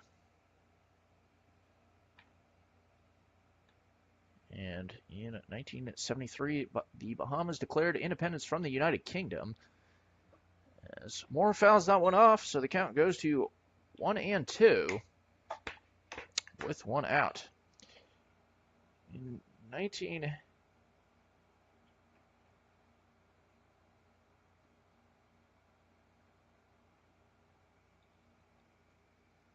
Well, we're going to wait till after this pitch.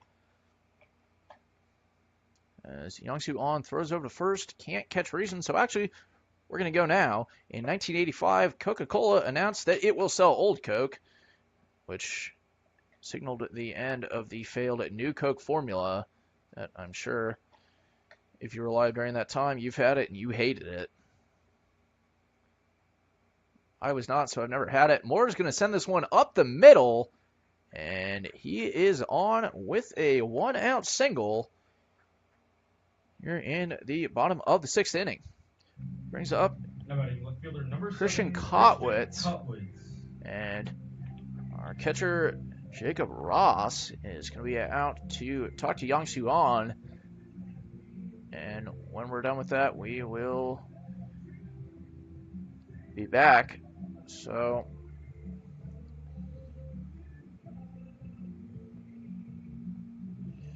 the final on this day, as it relates to history, on this day in 1991, Boris Yeltsin was sworn in as the first elected president of the Russian Federation.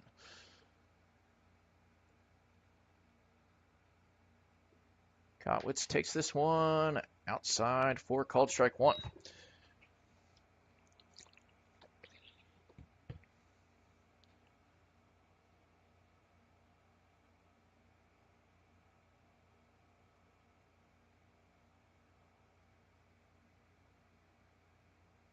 On's next pitch is in there, hit by Kotwitz into left field. It's going to be a single, and everybody moves up a space, or a base.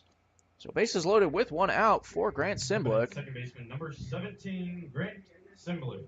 Simblick is 1 for 2 on the day.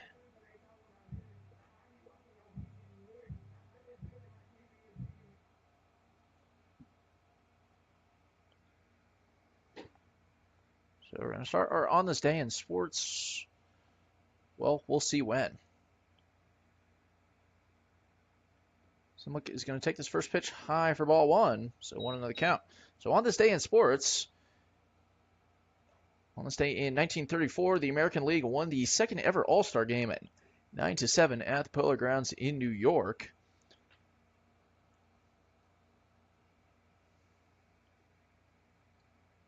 This pitch is in there for called strike one, evens up the count at 1-1. In 1968, on this day, the MLB announced a split. Each league would be split into two divisions for the 1969 season. Obviously, the MLB now has three divisions in each league, as Simblick is going to foul that one back, so the count is now 1-2. On this day in 1999, the United States women's national soccer team won the Women's World Cup in a 5-4 PK win against China at the Rose Bowl. That was 5-4 in PKs. The actual end result of regulation was 0-0, even after extra time. That is the source of the famous Brandi Chastain photo. Simblick takes this one, evens up the count at 2-2. On this day in sports in 2012, the National League won the All-Star Game 8-0. That was in Kauffman Stadium. Where was I? Not there. I was at Boy Scout camp, unfortunately. However, I did get to go to the Futures game, though, so that was kind of cool. On's next pitch is outside, so the count goes full. Our last On This Day in sports, on this day in 2018, Cristiano Ronaldo joined Juventus from Real Madrid. Ronaldo, obviously now at Al Nassr in Saudi Arabia.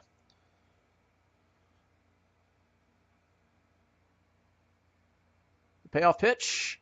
Swung on. It's going to be a bloop. And mishandled by Ruckert. Kotwitz will still be retired at second. So Simlick was on first before they even throw a second. So we're going to call that a single on a weird, like, bloop type play. Number 24, Tyler Vigna. But runners at the corners with 2 outs now. The score is now 8-2 for Tyler Vigna. Vigna 0-for-0 has faced 1 pitch in this game. It was a hit by pitch, and this next one's going to be a ball.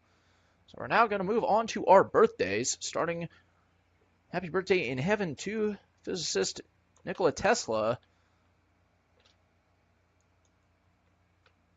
who invented the alternating current, or at least discovered it.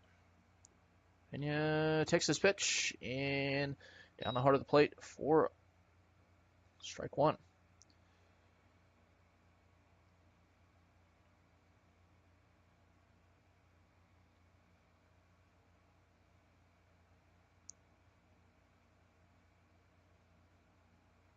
This next pitch is going to be outside for ball 2. Happy birthday in heaven to David Dinkins. He was the first African-American mayor of New York City, which he served from 1990 to 1993.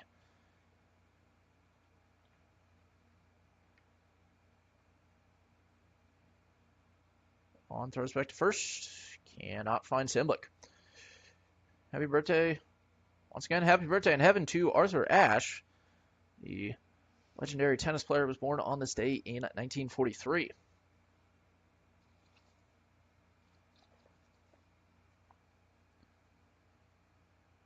Simlick goes. This pitch is high. Ross will only pump fake, so credit a stolen base to Grant Simlick, and the count moves to 3-1. On this day, or excuse me, not on this day. Happy birthday to Andre Dawson, Cubs legend. And this pitch is going to be high for ball 4, so the bases are once again loaded. They're loaded for Gannon Grebe, who is 1 for 2 today. As a ground out and a single, his last plate appearance resulted in a walk. He was On's third batter and ended up stranded on first. Happy birthday to Urban Meyer, born on this day in 1964. The head ball coach of the Grebe's going to send this one foul, as Urban Meyer was the coach for Florida, Ohio State, most recently the Jacksonville Jaguars, in what can only be described as a freak mistake.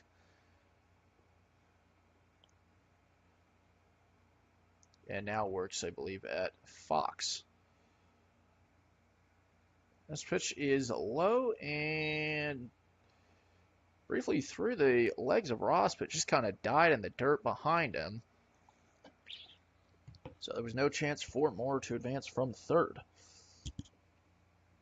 Our final birthday. Happy birthday to Jessica Simpson, born on this day in 1980.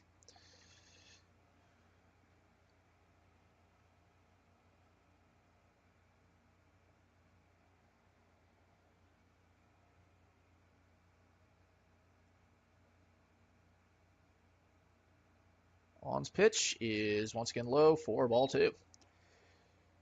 We're going to move to On This Day in music now. On this day in 1964, the Beatles released their third studio album, A Hard Day's Night. In 2018, Drake passed the Beatles for most singles at a time on the Billboard Hot 100 chart. Drake had 7, the Beatles' peak was 5. And Greaves going to hit this one up the middle, and it's going to get through. Caleb Moore scores, Simlick rounding third. He's going to score 2, so a 2 RBI double by Gannon Grebe. Steven Azzaro. Means Steven Azzaro is going to step in, and Jeremy Husband might have seen enough. Here is another mound visit. And with that, we will take a break, and we're going to have a new pitcher. I'll tell you who that is in just a moment. Yongsoo On's day is done, but our day is not. We will be back in just a moment on Sunflower Sports Network.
Drew Ruskis is the new pitcher. He is the DH. The A's have forfeited their DH spot. Obviously, Ruskis will hit for himself now. Well, actually, he has been, and he's been hitting quite well. He's, I believe, 10 for 9. he's Or no, sorry, 8.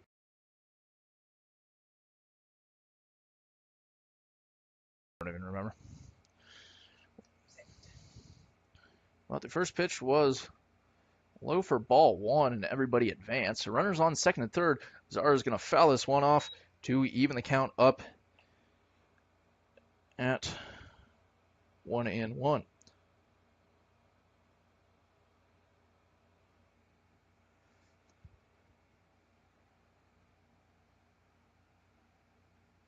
Zaro goes opposite field on that one. So the count moves to 1-2. Our final on this day in music, it is actually not from today, is on this day yesterday. On this day yesterday in 1995, the Grateful Dead played their final show. That was at Soldier Field in Chicago. Their final show and Dead and Company's final show will be on Sunday at Oracle Park. As Zaro fouls this one off, the at-bat will continue at 1-2 the count. The Dead and Company obviously having 3 shows at Oracle Park. That will be the end of the road for them. As Zaro sends this one into center field, but it looks like it will be caught, and it will. So, 4 runs off 6 hits, no errors, 2 left on base. The Blues have halved the lead. It is now 8-4 as we go to the top of the 7th inning.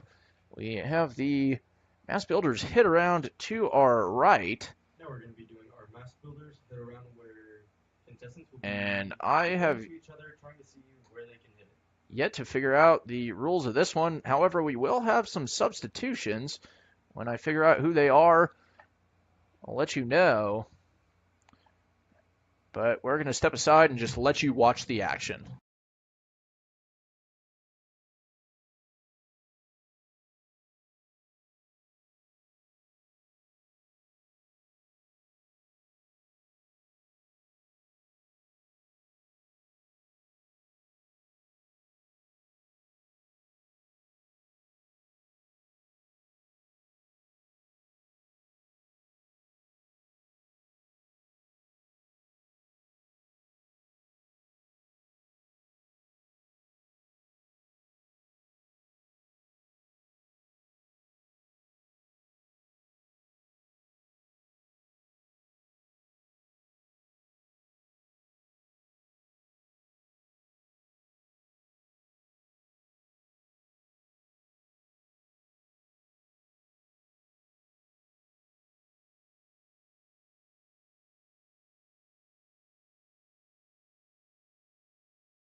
So Tyler Atrosco leading up. Oh, Number 23, Tyler Atrosco. one of the kids in our mass builders hit around was grounded. Not in the punishment way, in the hit to the ground somehow. So we will continue to tell you guys the defensive substitution for the Blues. There's quite a few. Vincent Esposito back out for another inning of work, and this one is going to be inside for ball one.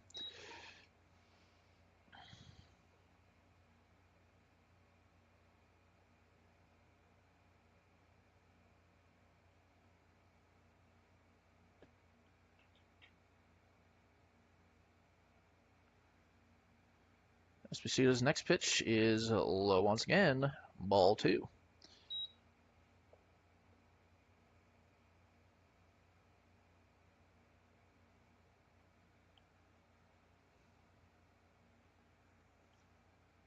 This pitch hit deep into left field. If it's fair, it's gone, and it's actually not.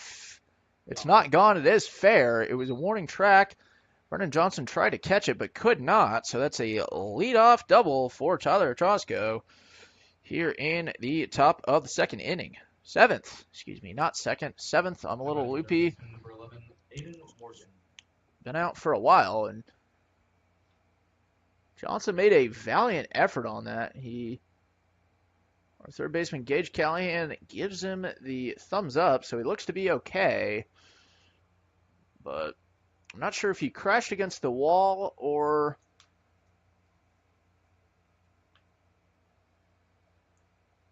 just fell down in the warning track, but was close to catching it. It actually was not as well struck as I thought it was. As Morgan shows bunt, pulls back, so that's going to be ball one. So it's 320 out to left here in Baldwin City. I think that was hit about 317. But 1-0 the count now. This one low and well blocked by new catcher Andrew Brubeck. So the count moves to 2-0.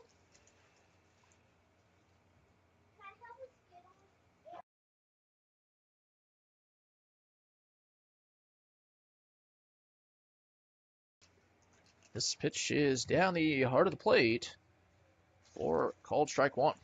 2-1 the count now.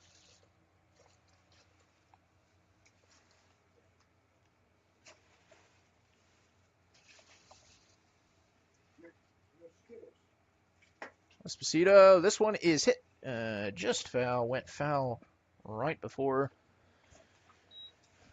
third base. So 2-2 the count now for Aiden Morgan. Morgan 1 for 2 on the day. Walk, flyout, and single. Those three results. Swing and a miss, so Morgan's struck out. As that happened, Strasco had a big jump, so he made it to third. The throw down to third, nowhere near in time. One away here in the bottom of it, or the top of the 7th for Blake Veneman, who is 2 for 3. Esposito's first pitch outside for ball 1. Shortstop is the same. And right, I believe. This pitch is once again outside for ball 2.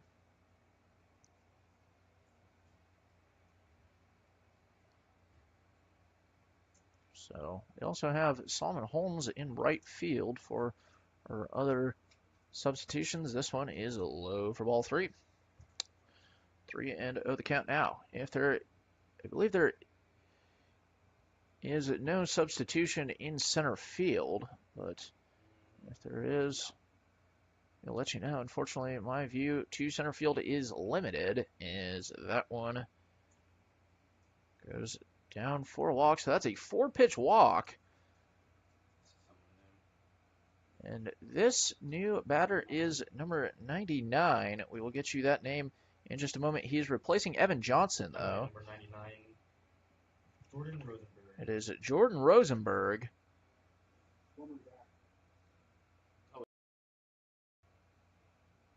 And Rosenberg fouls that one off. We're starting the counter late tonight. I flinched. That is number 1. Usually my one flinch happens in the second inning, first or second inning, but it is the 7th, and that was the first one. But I've been at 1 for the last few games. As Rosenberg fouls that one off, so the count is 0-2.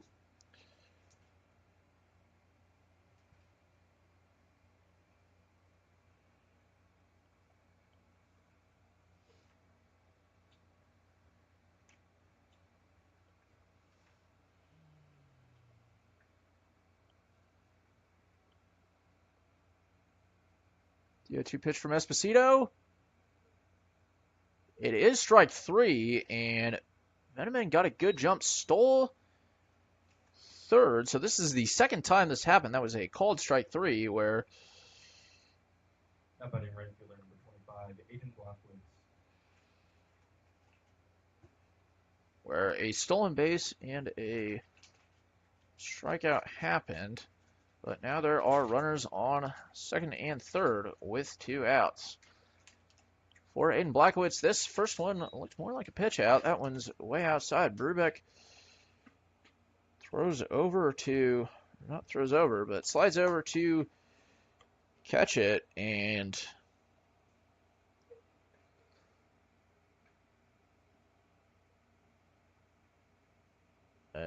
pretty much similar result there, so 2-0 the count. And we have some updates on the home run derby. Randy Rosarina going to the championship round, defeating Luis Robert Jr. 35-22. This pitch just inside for ball 3. So 3-0 the count. The other semifinal, Vladimir Guerrero Jr. defeating Julio Rodriguez 21-20.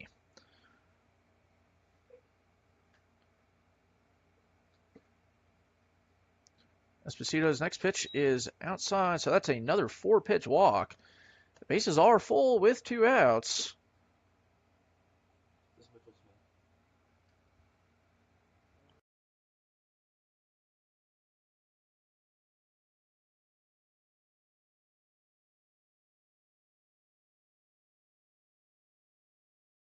This is number 19, Jake Harris. At least is believed to be, as he takes that first pitch. High for ball 1.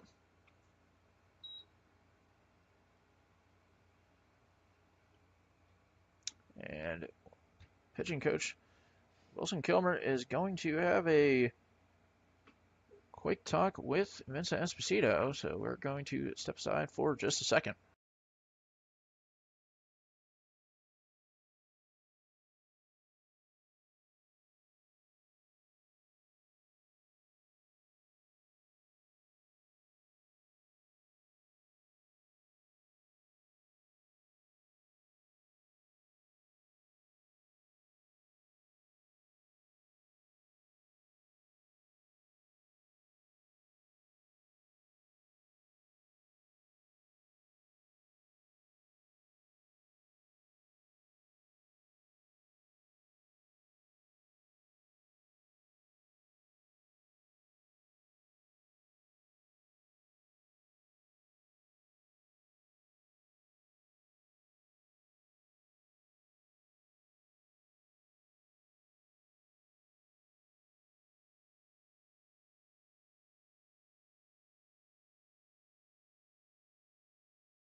We're back here after just a short pause. The count is now 2-2. And the 2-2 pitch outside, so the count goes full.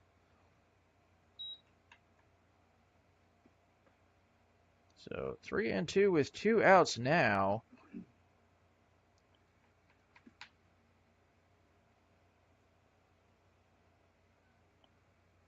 And the runners go, and it's a swing and a miss.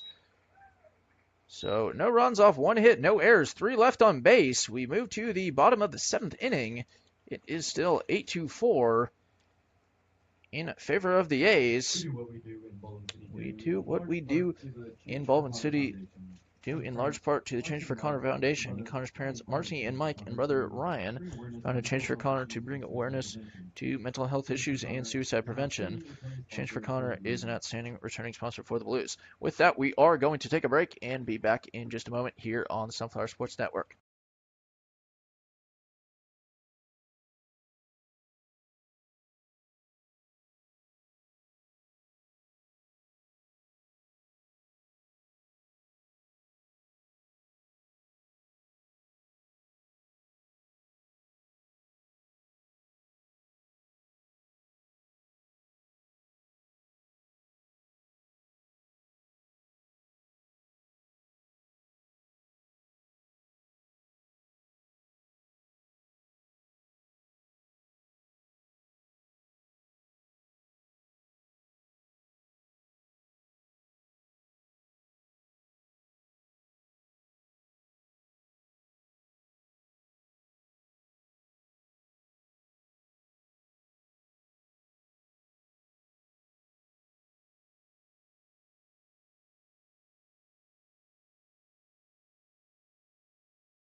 So, here's Cancellations and stuff like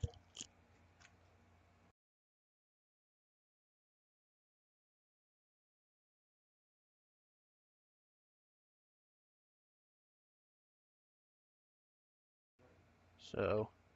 Drew Reskis out for another inning of work. Swing and a miss by Harrison Jewell, who was replacing Ken Rivero. Rivero ended the day at 1 for 3 with a solo home run. Drew Reskis, and this one is deep into left field.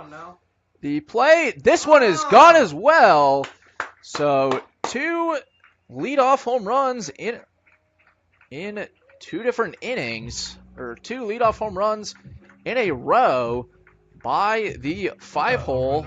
That is number 15, Gage Callahan. the first one by Ken Rivera, the next one by Harrison Jewell. So, pretty good, I'd say, as the lead is now just 3 here in Baldwin City.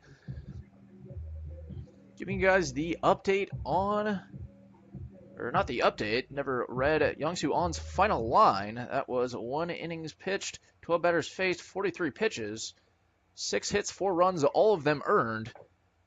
3 walks, no strikeouts, 1 hit by pitch. That first pitch to Gage Callahan in there for called strike 1. So, let's get this one. Beautiful breaking ball. Catches the inside part of the zone. So, 0-2 the count now. Until Oreskes, like a lot of these A's pitchers, doesn't waste a whole lot of time on the mound, and that one is low. Makes the count 1-2.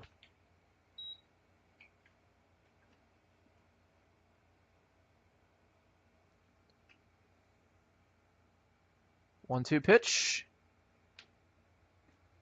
High head shoulder level, swung on by Callahan, so that is going to be a strikeout. How about first baseman number 16, Zeke Reason? Zeke Reason steps in now. He is 1 for 3.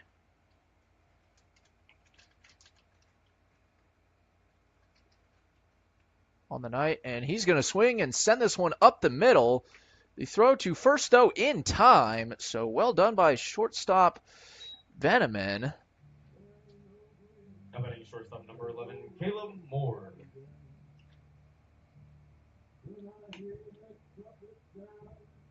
So 2 away here now.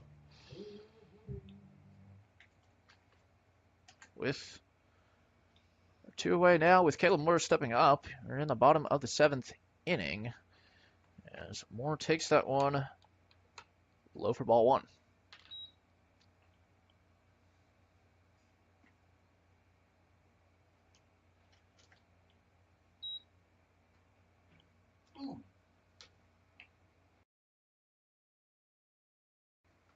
So final in Topeka, the Brigade have defeated the Warhawks 7-5.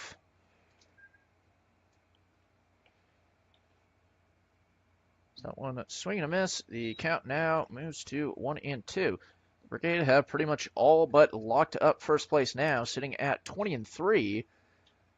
However, the Warhawks will fall into either third or fourth tonight as Moore takes a kind of half check swing thing, hit back to Oreskes, and that's it for the inning. So 1 run off the Harrison Jewell solo shot. None left on base. We move to the top of the 8th inning. The A's lead 8-5. We'll be back after a short break here on the Sunflower Sports Network.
Now pitcher Drew Oreskes will lead off the top of the 8th inning for the Brigade, the Midwest A's. I've made that mistake before.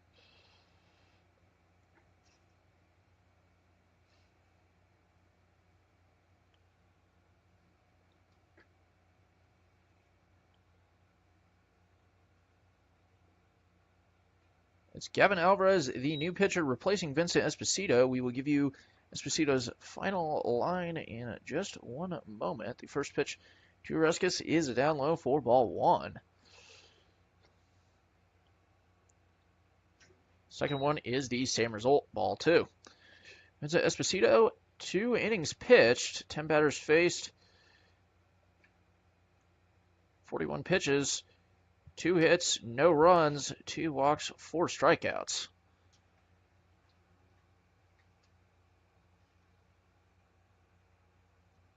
Alvarez's next pitch is, like the other 2, in the dirt.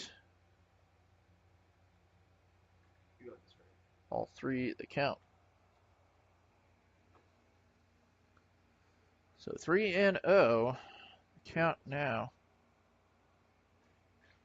And Oreskes knew it was a walk. It's a 4-pitch walk. That one once again in the dirt. So Drew Reskis on board 27, Rutgers.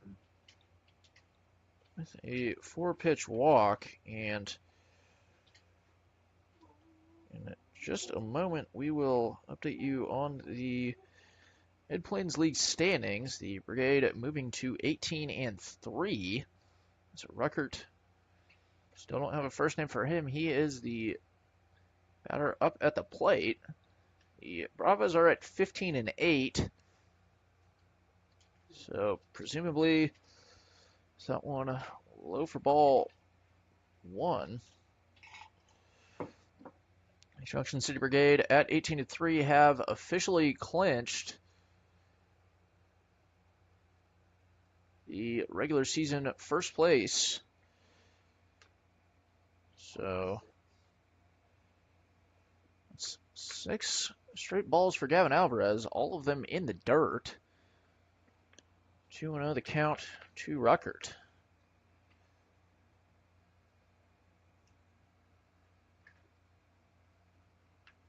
This one, same thing there, and Ruskis is going to advance to second. You do that. That's fan in.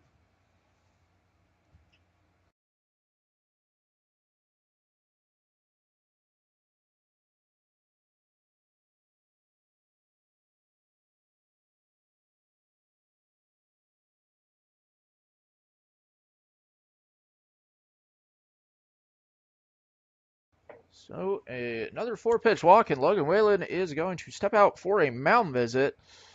When that concludes, Jake, Rutgers.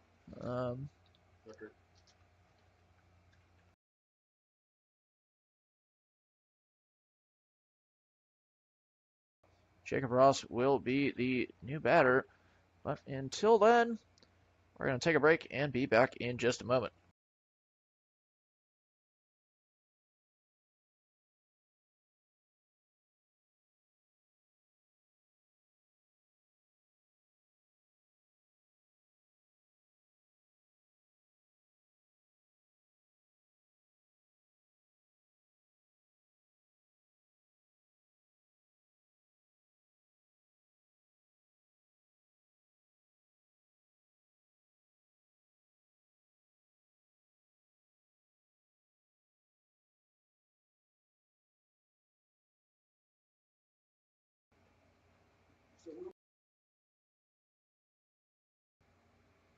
So we'll play 4. First pitch to Jacob Ross is in there for called strike 1. He showed bunt but pulled away. That is the first ball, first strike. Ross So 4. shows bunt again. This time connects, but will go foul. 4 is a home team.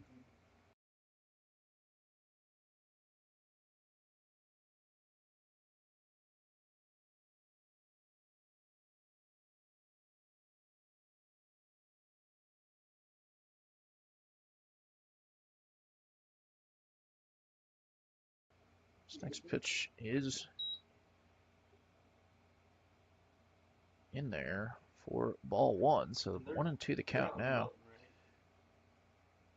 The A's are out in Baldwin. Rose fires home. Pitch low and in the dirt. Makes the count 2-2.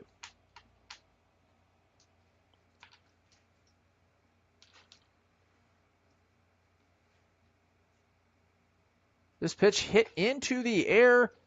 Will it get down? Yes, it will. So Oreskes will stay at third. So everybody just moving up 1, but a no-out single by Ross.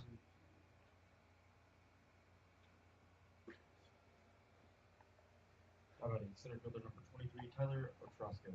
Brings us to Tyler Otrosco. No outs. The bases are loaded.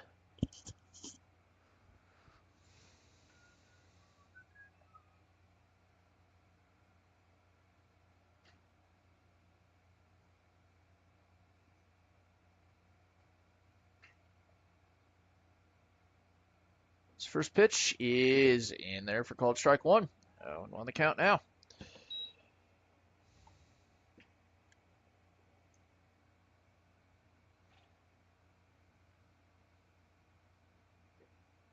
Trosco takes the next pitch, and therefore called strike two. Continuing our update on the league standings, the Bravos sit in second at 15-8. Topeka Warhawks and Midwest A's currently at 14-9. Obviously, that is pending the results of tonight's game. Should the A's hold on to this lead, they will pass the Warhawks as Trosco hits this one foul before Brubeck can even get out of his crouch stance.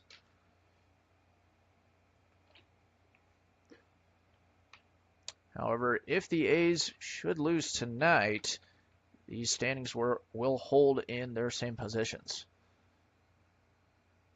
Alvarez fires home. This one hit into, thrown home. So the throw home is there. Everybody stays where they are. The lead runner retired, but the bases remain full.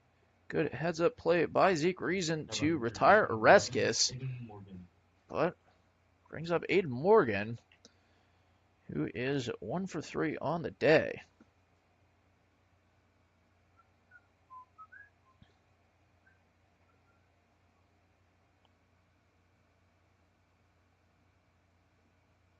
Maybe Alvarez wants a new baseball, and that is the case. He will get one.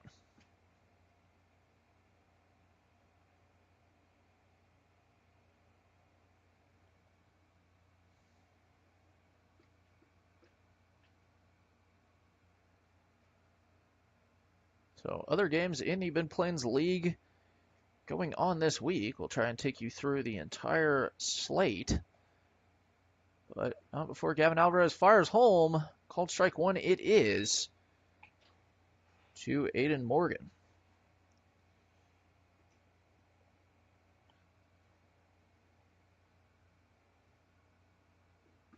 This one just misses. Outside, 4-1, evens up the count at 1-1. Tomorrow's games, the Midwest A's will host the Blues in Belton. Junction City. This one, way inside. Morgan does well to get out of the way of that, so 2-1 the count now. Junction City hosting the Topeka Warhawks at Rathert Stadium. The final game of tomorrow. As this one hit, throw to second there, the throw to first in time. So the bases started loaded. They did not finish that way. We will give you the final line in just a second because that was a whole lot of everything. Well done at Kuiper Kendall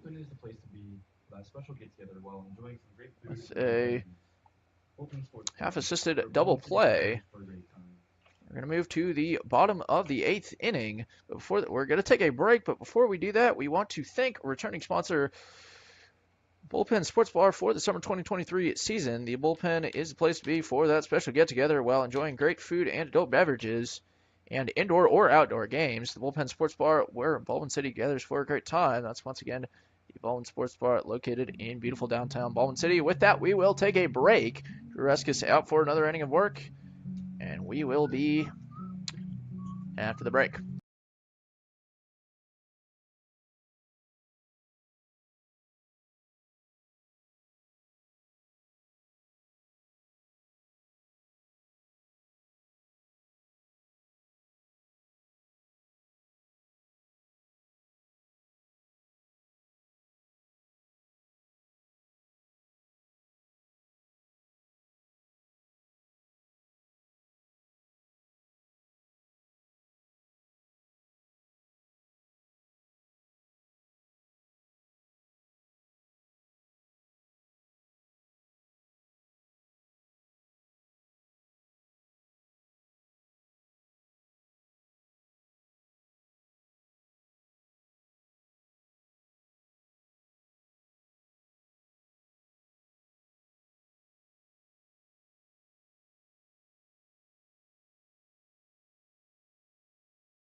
Brennan Johnson steps in for his first at bat here in the bottom of the 8th inning.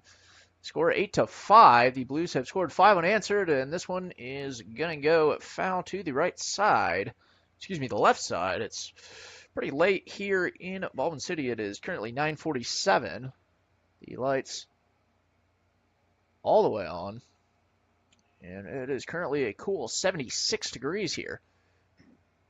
Brennan Johnson fouls a second pitch once again. That is 10. By the way, that is 10 degrees down from the start of the game. This pitch is low and in the dirt for ball 1.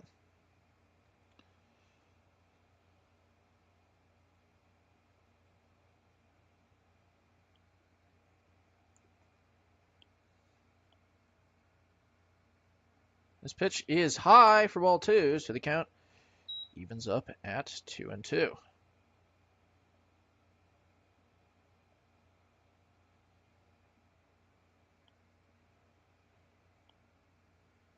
The 2-2 pitch swung on and hit into center field. Trosco will make the catch, though, and retire Johnson, so 1 away for Kuiper Kendall. How about even number 18, Kuiper Kendall? Last time we saw Kuiper Kendall was last inning, where he made a beautiful double play.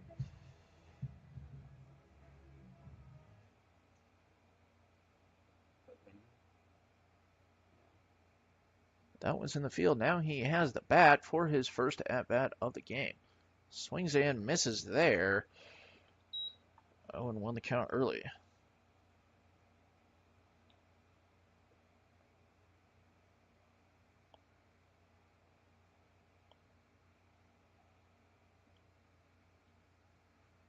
Kuiper Kendall hits this one to center again. There's 3 people under it, and none of them can get it. So a 1-out single for Kuiper Kendall.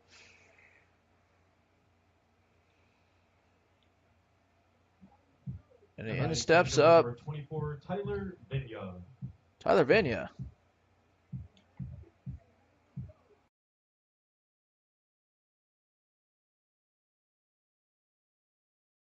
Tyler Vigna stepping in for his first at bat, presumably, hopefully, as he swings and a miss. However, Vigna has 2 plate appearances, a hit by a pitch, and a walk.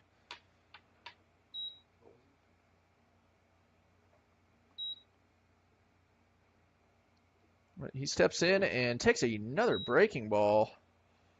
So called strike 2 means the count is 0-2.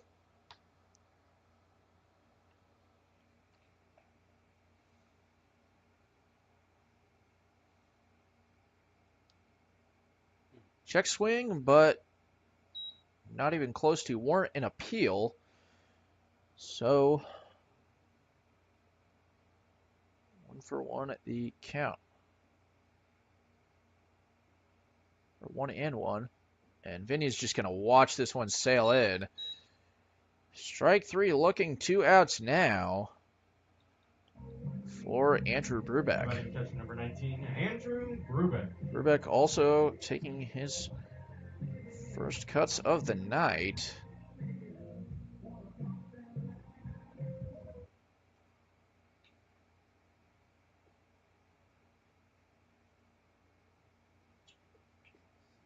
So that one is outside for ball 1.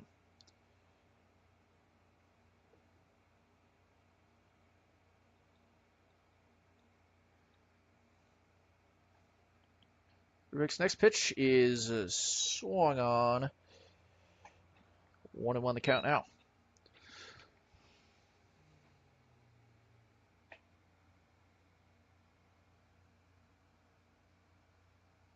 His pitch hit into right field. Can Blackowitz get under it? He can. So that will be the inning. No runs off, 1 hit, no errors, 1 left on base. We move to the top of the 9th. Score still 8-5 in favor of the A's. We're going to take a short break and be back in just a few minutes. here on the Sunflower Sports Network. Don't go anywhere.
Blake Veneman leads off the top of the ninth for the Midwest A's. His squad currently in front 8-5. The A's scored all 8 of their runs in the first 4 innings. However, as Veneman shows, but it will get down. The throw to first by Callahan will not even be attempted, so very well done bunt by Veneman. I don't even know. I don't think the I don't even think the throw to first would have been in time if it was attempted, but Veneman quite fast on board with a leadoff single for Jordan Rosenberg. Jordan Rosenberg comes to the Midwest A's by way of the Topeka Jacks as he swings it in, misses on first offering. Rosenberg struck out looking in his only other at-bat. Rosenberg is a graduate of Blue Valley North, but currently plays for Maryville University in St. Louis, and he looks at that one. Called strike 2. The count is 0-2 now.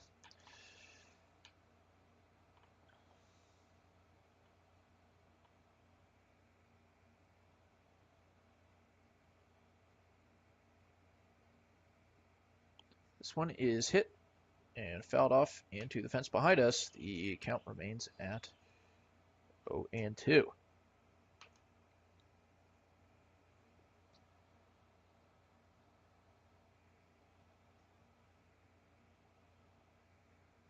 This one hit to Gage Callahan. The throw to second in time. The throw to first in time as well.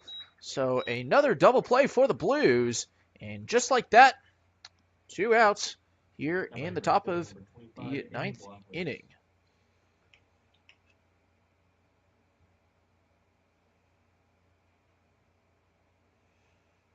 Brings up Aiden Blackowitz.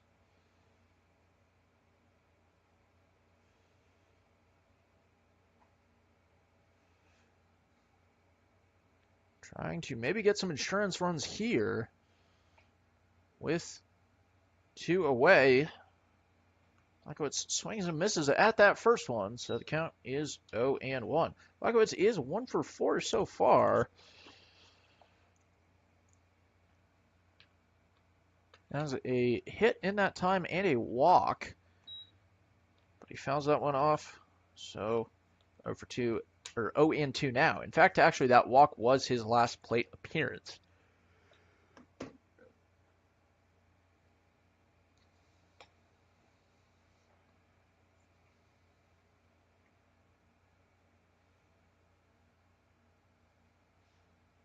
The 0-2 pitch, low for ball 1.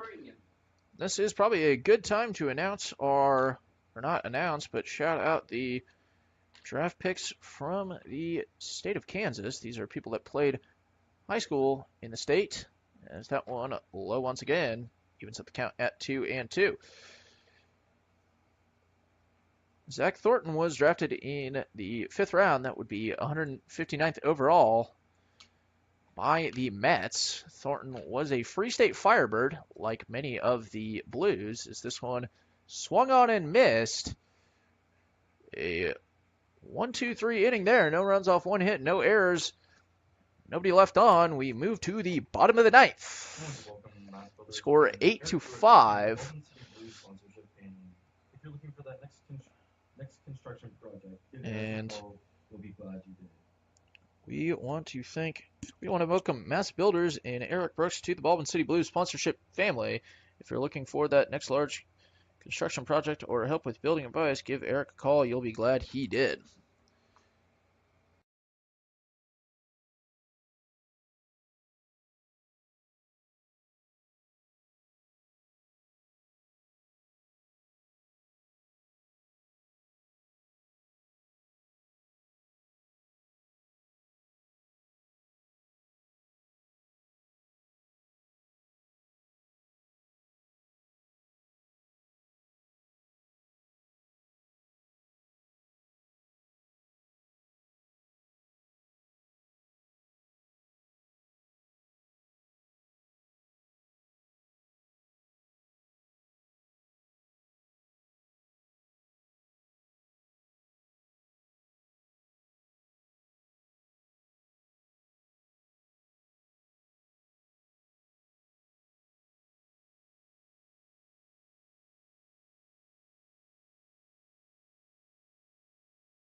Solomon Holmes will lead off the bottom of the ninth for the Blues. 3 runs are needed for the Blues to extend this game, 4 to end it with a win. But it starts with Solomon Holmes. Holmes with his first at bat.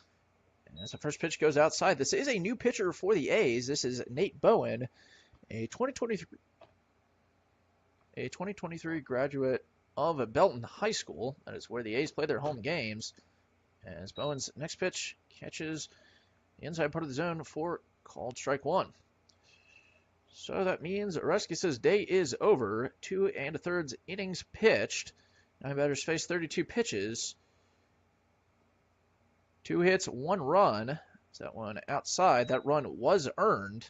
2 strikeouts, no walks.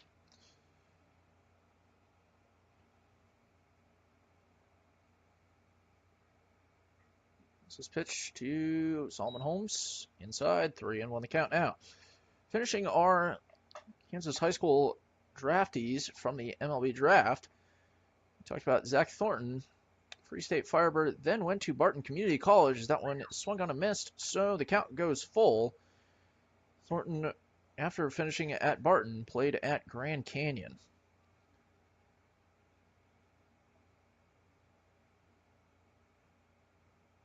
This one low for ball 4. Solomon Holmes on with a leadoff walk and brings up Harrison Jewell. Number 9, Harrison Jewell. Harrison Jewell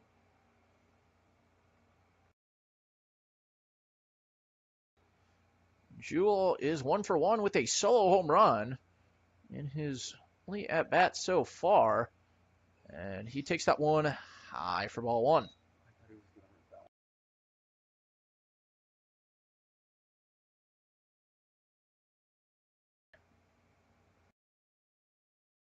one. Pitches. So 0-1 the count here. Two Harrison Jewell. Jewell swings on and fouls that one off. The count now 1-1. The next the next draft pick from the state of Kansas, that was Nick Goodwin.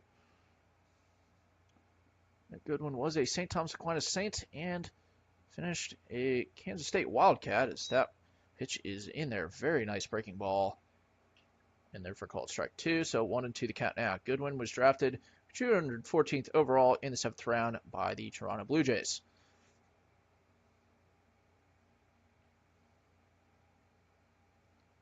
Jewell swings a shoulder high pitch and fouls that one off, so the at-bat remains alive. And we will talk to you about our last draft pick so far from the state of Kansas. That is Chase Kaminska, drafted in the 10th round or the 297th pick, 292nd pick by the Colorado Rockies.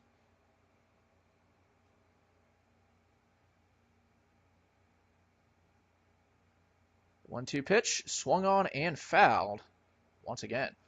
Kaminska was a graduate of Caney Valley High School, then went to Wichita State, but transferred to Nebraska, so he is officially drafted out of Nebraska. Was a former 3A pitcher of the year in the state of Kansas. On deals. Jewell rips this one into left field, so that's going to be a single. 2 on with nobody out here. And Gage Callahan up to bat. Batting third baseman number 15, Gage Callahan.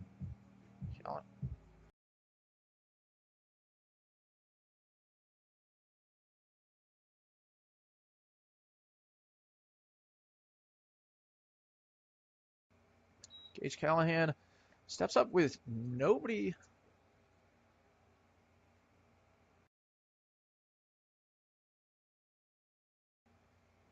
First pitch from Nate Bowen is outside for ball one. Callahan 0 for 4 on the night, 3 groundouts to start, and then a strikeout swinging. Jacob Ross going to have a little bit of a pitcher-catcher conference with Bowen. Maybe talking strategy or just trying to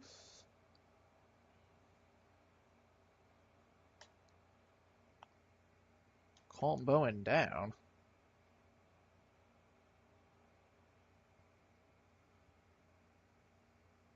But 0-1 is the count now.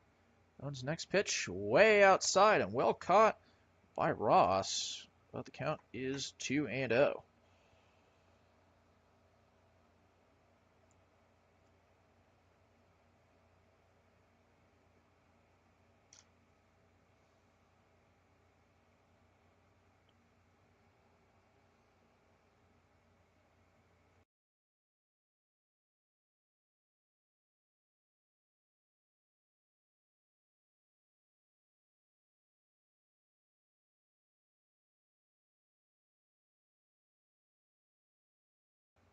So 3-0 is the count now.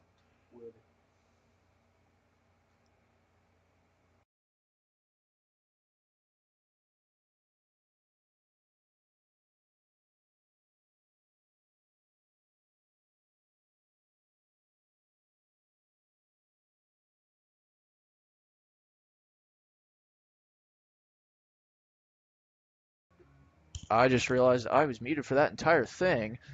The bases are full now, or loaded, and Will Rogers is going to make a mound visit for Nate Bowen. And Zeke Reason will be the next pitcher up, or next batter up, when this mound visit is over.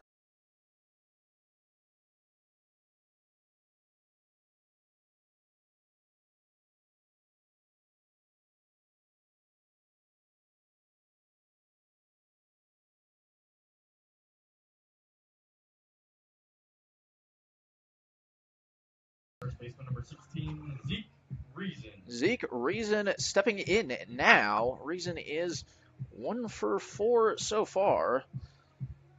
2 strikeouts, but has put the ball in play the last 2 times up. A single in his third at bat and a ground out in his fourth.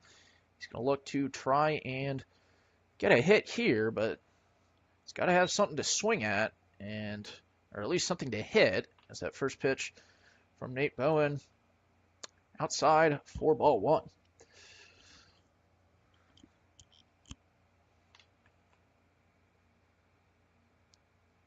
Bowen's next pitch is in there for called strike 1, so evens up the count at 1-1.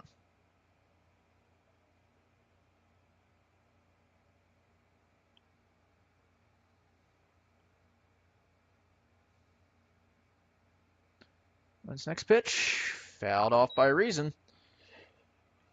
Count now 1-2.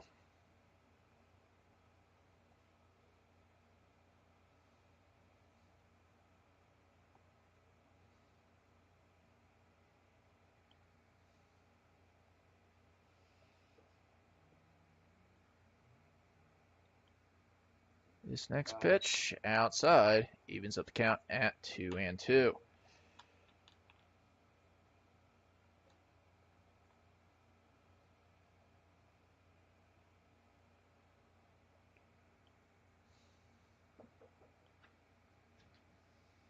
Bowen's pitch put in play.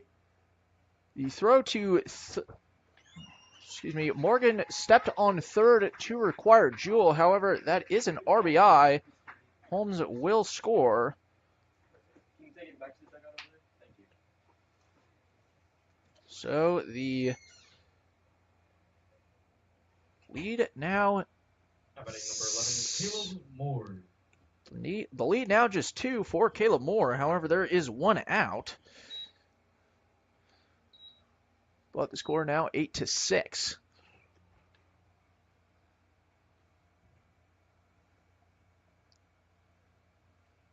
Caleb Moore fouls this first one off. 0-1 the count now. Bowen's got a decent amount of velocity and he's got some good stuff. Just got to control some of it. He's got a great breaking ball and can throw the ball hard. Just got to get it in the zone, and that one is. So that one finds it for called strike 2. 0-2 the count now.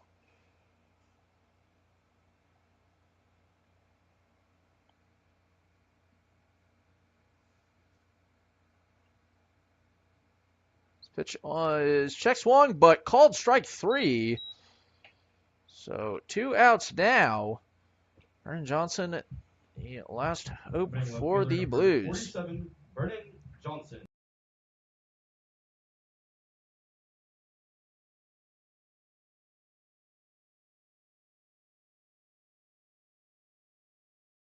I think he wins. That's what he was calling.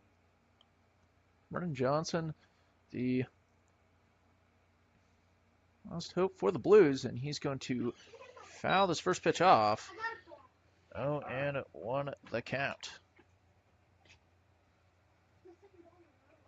What's he shooting?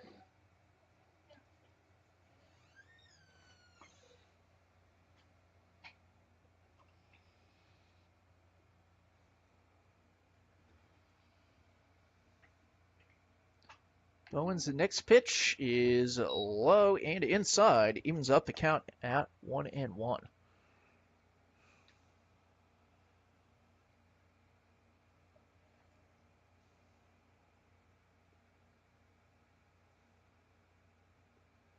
Bowen throws back to second. Can't find anybody. That ball is in the outfield, so everybody moves up 90 feet. Runners are on second and third now.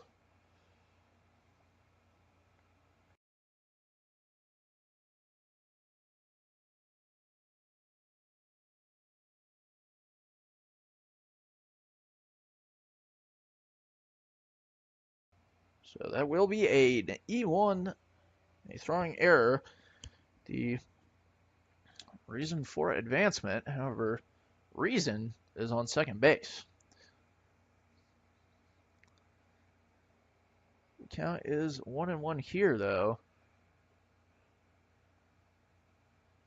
For Nate Bowen, this one, and therefore called strike 2. 1-2 the count now.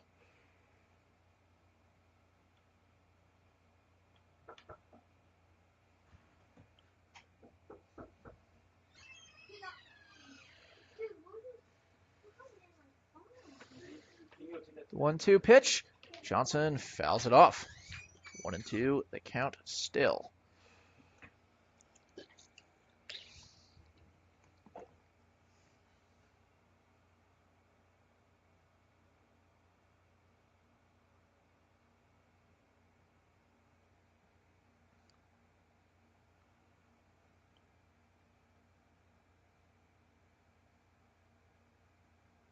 The 1-2 pitch.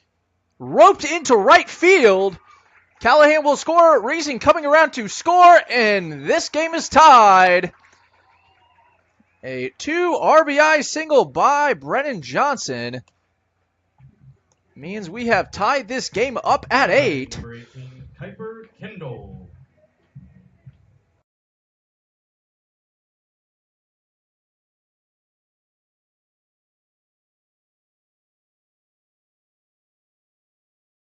So we have a tie ball game here with Kuiper Kendall up at the plate.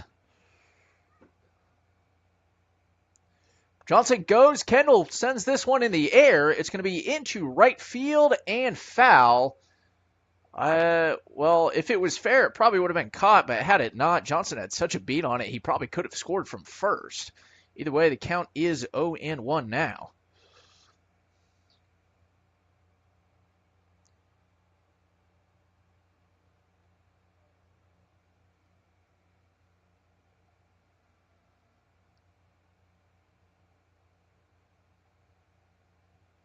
Bowen delivers. This one inside for ball 1.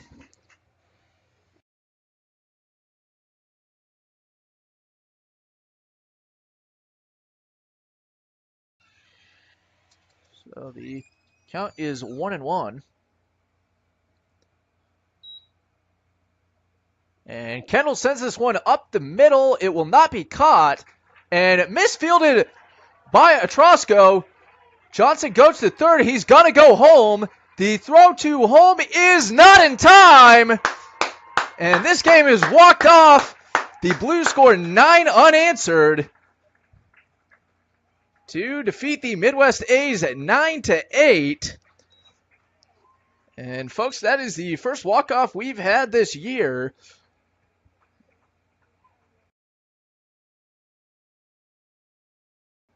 A walk-off triple for Kuiper Kendall. I think that's number 3 on the season for him.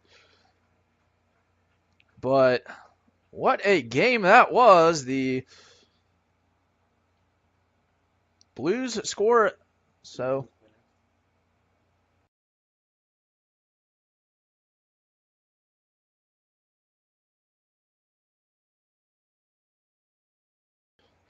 the walk-off win, the Blues move to increase their record to 10-15. The Blues lead to 10-14 in Junction City Brigade. in Mid-Plains League play.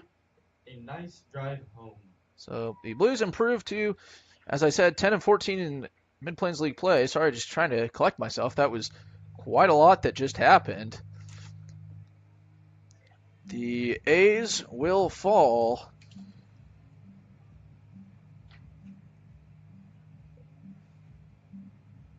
to 1 second, and I will have that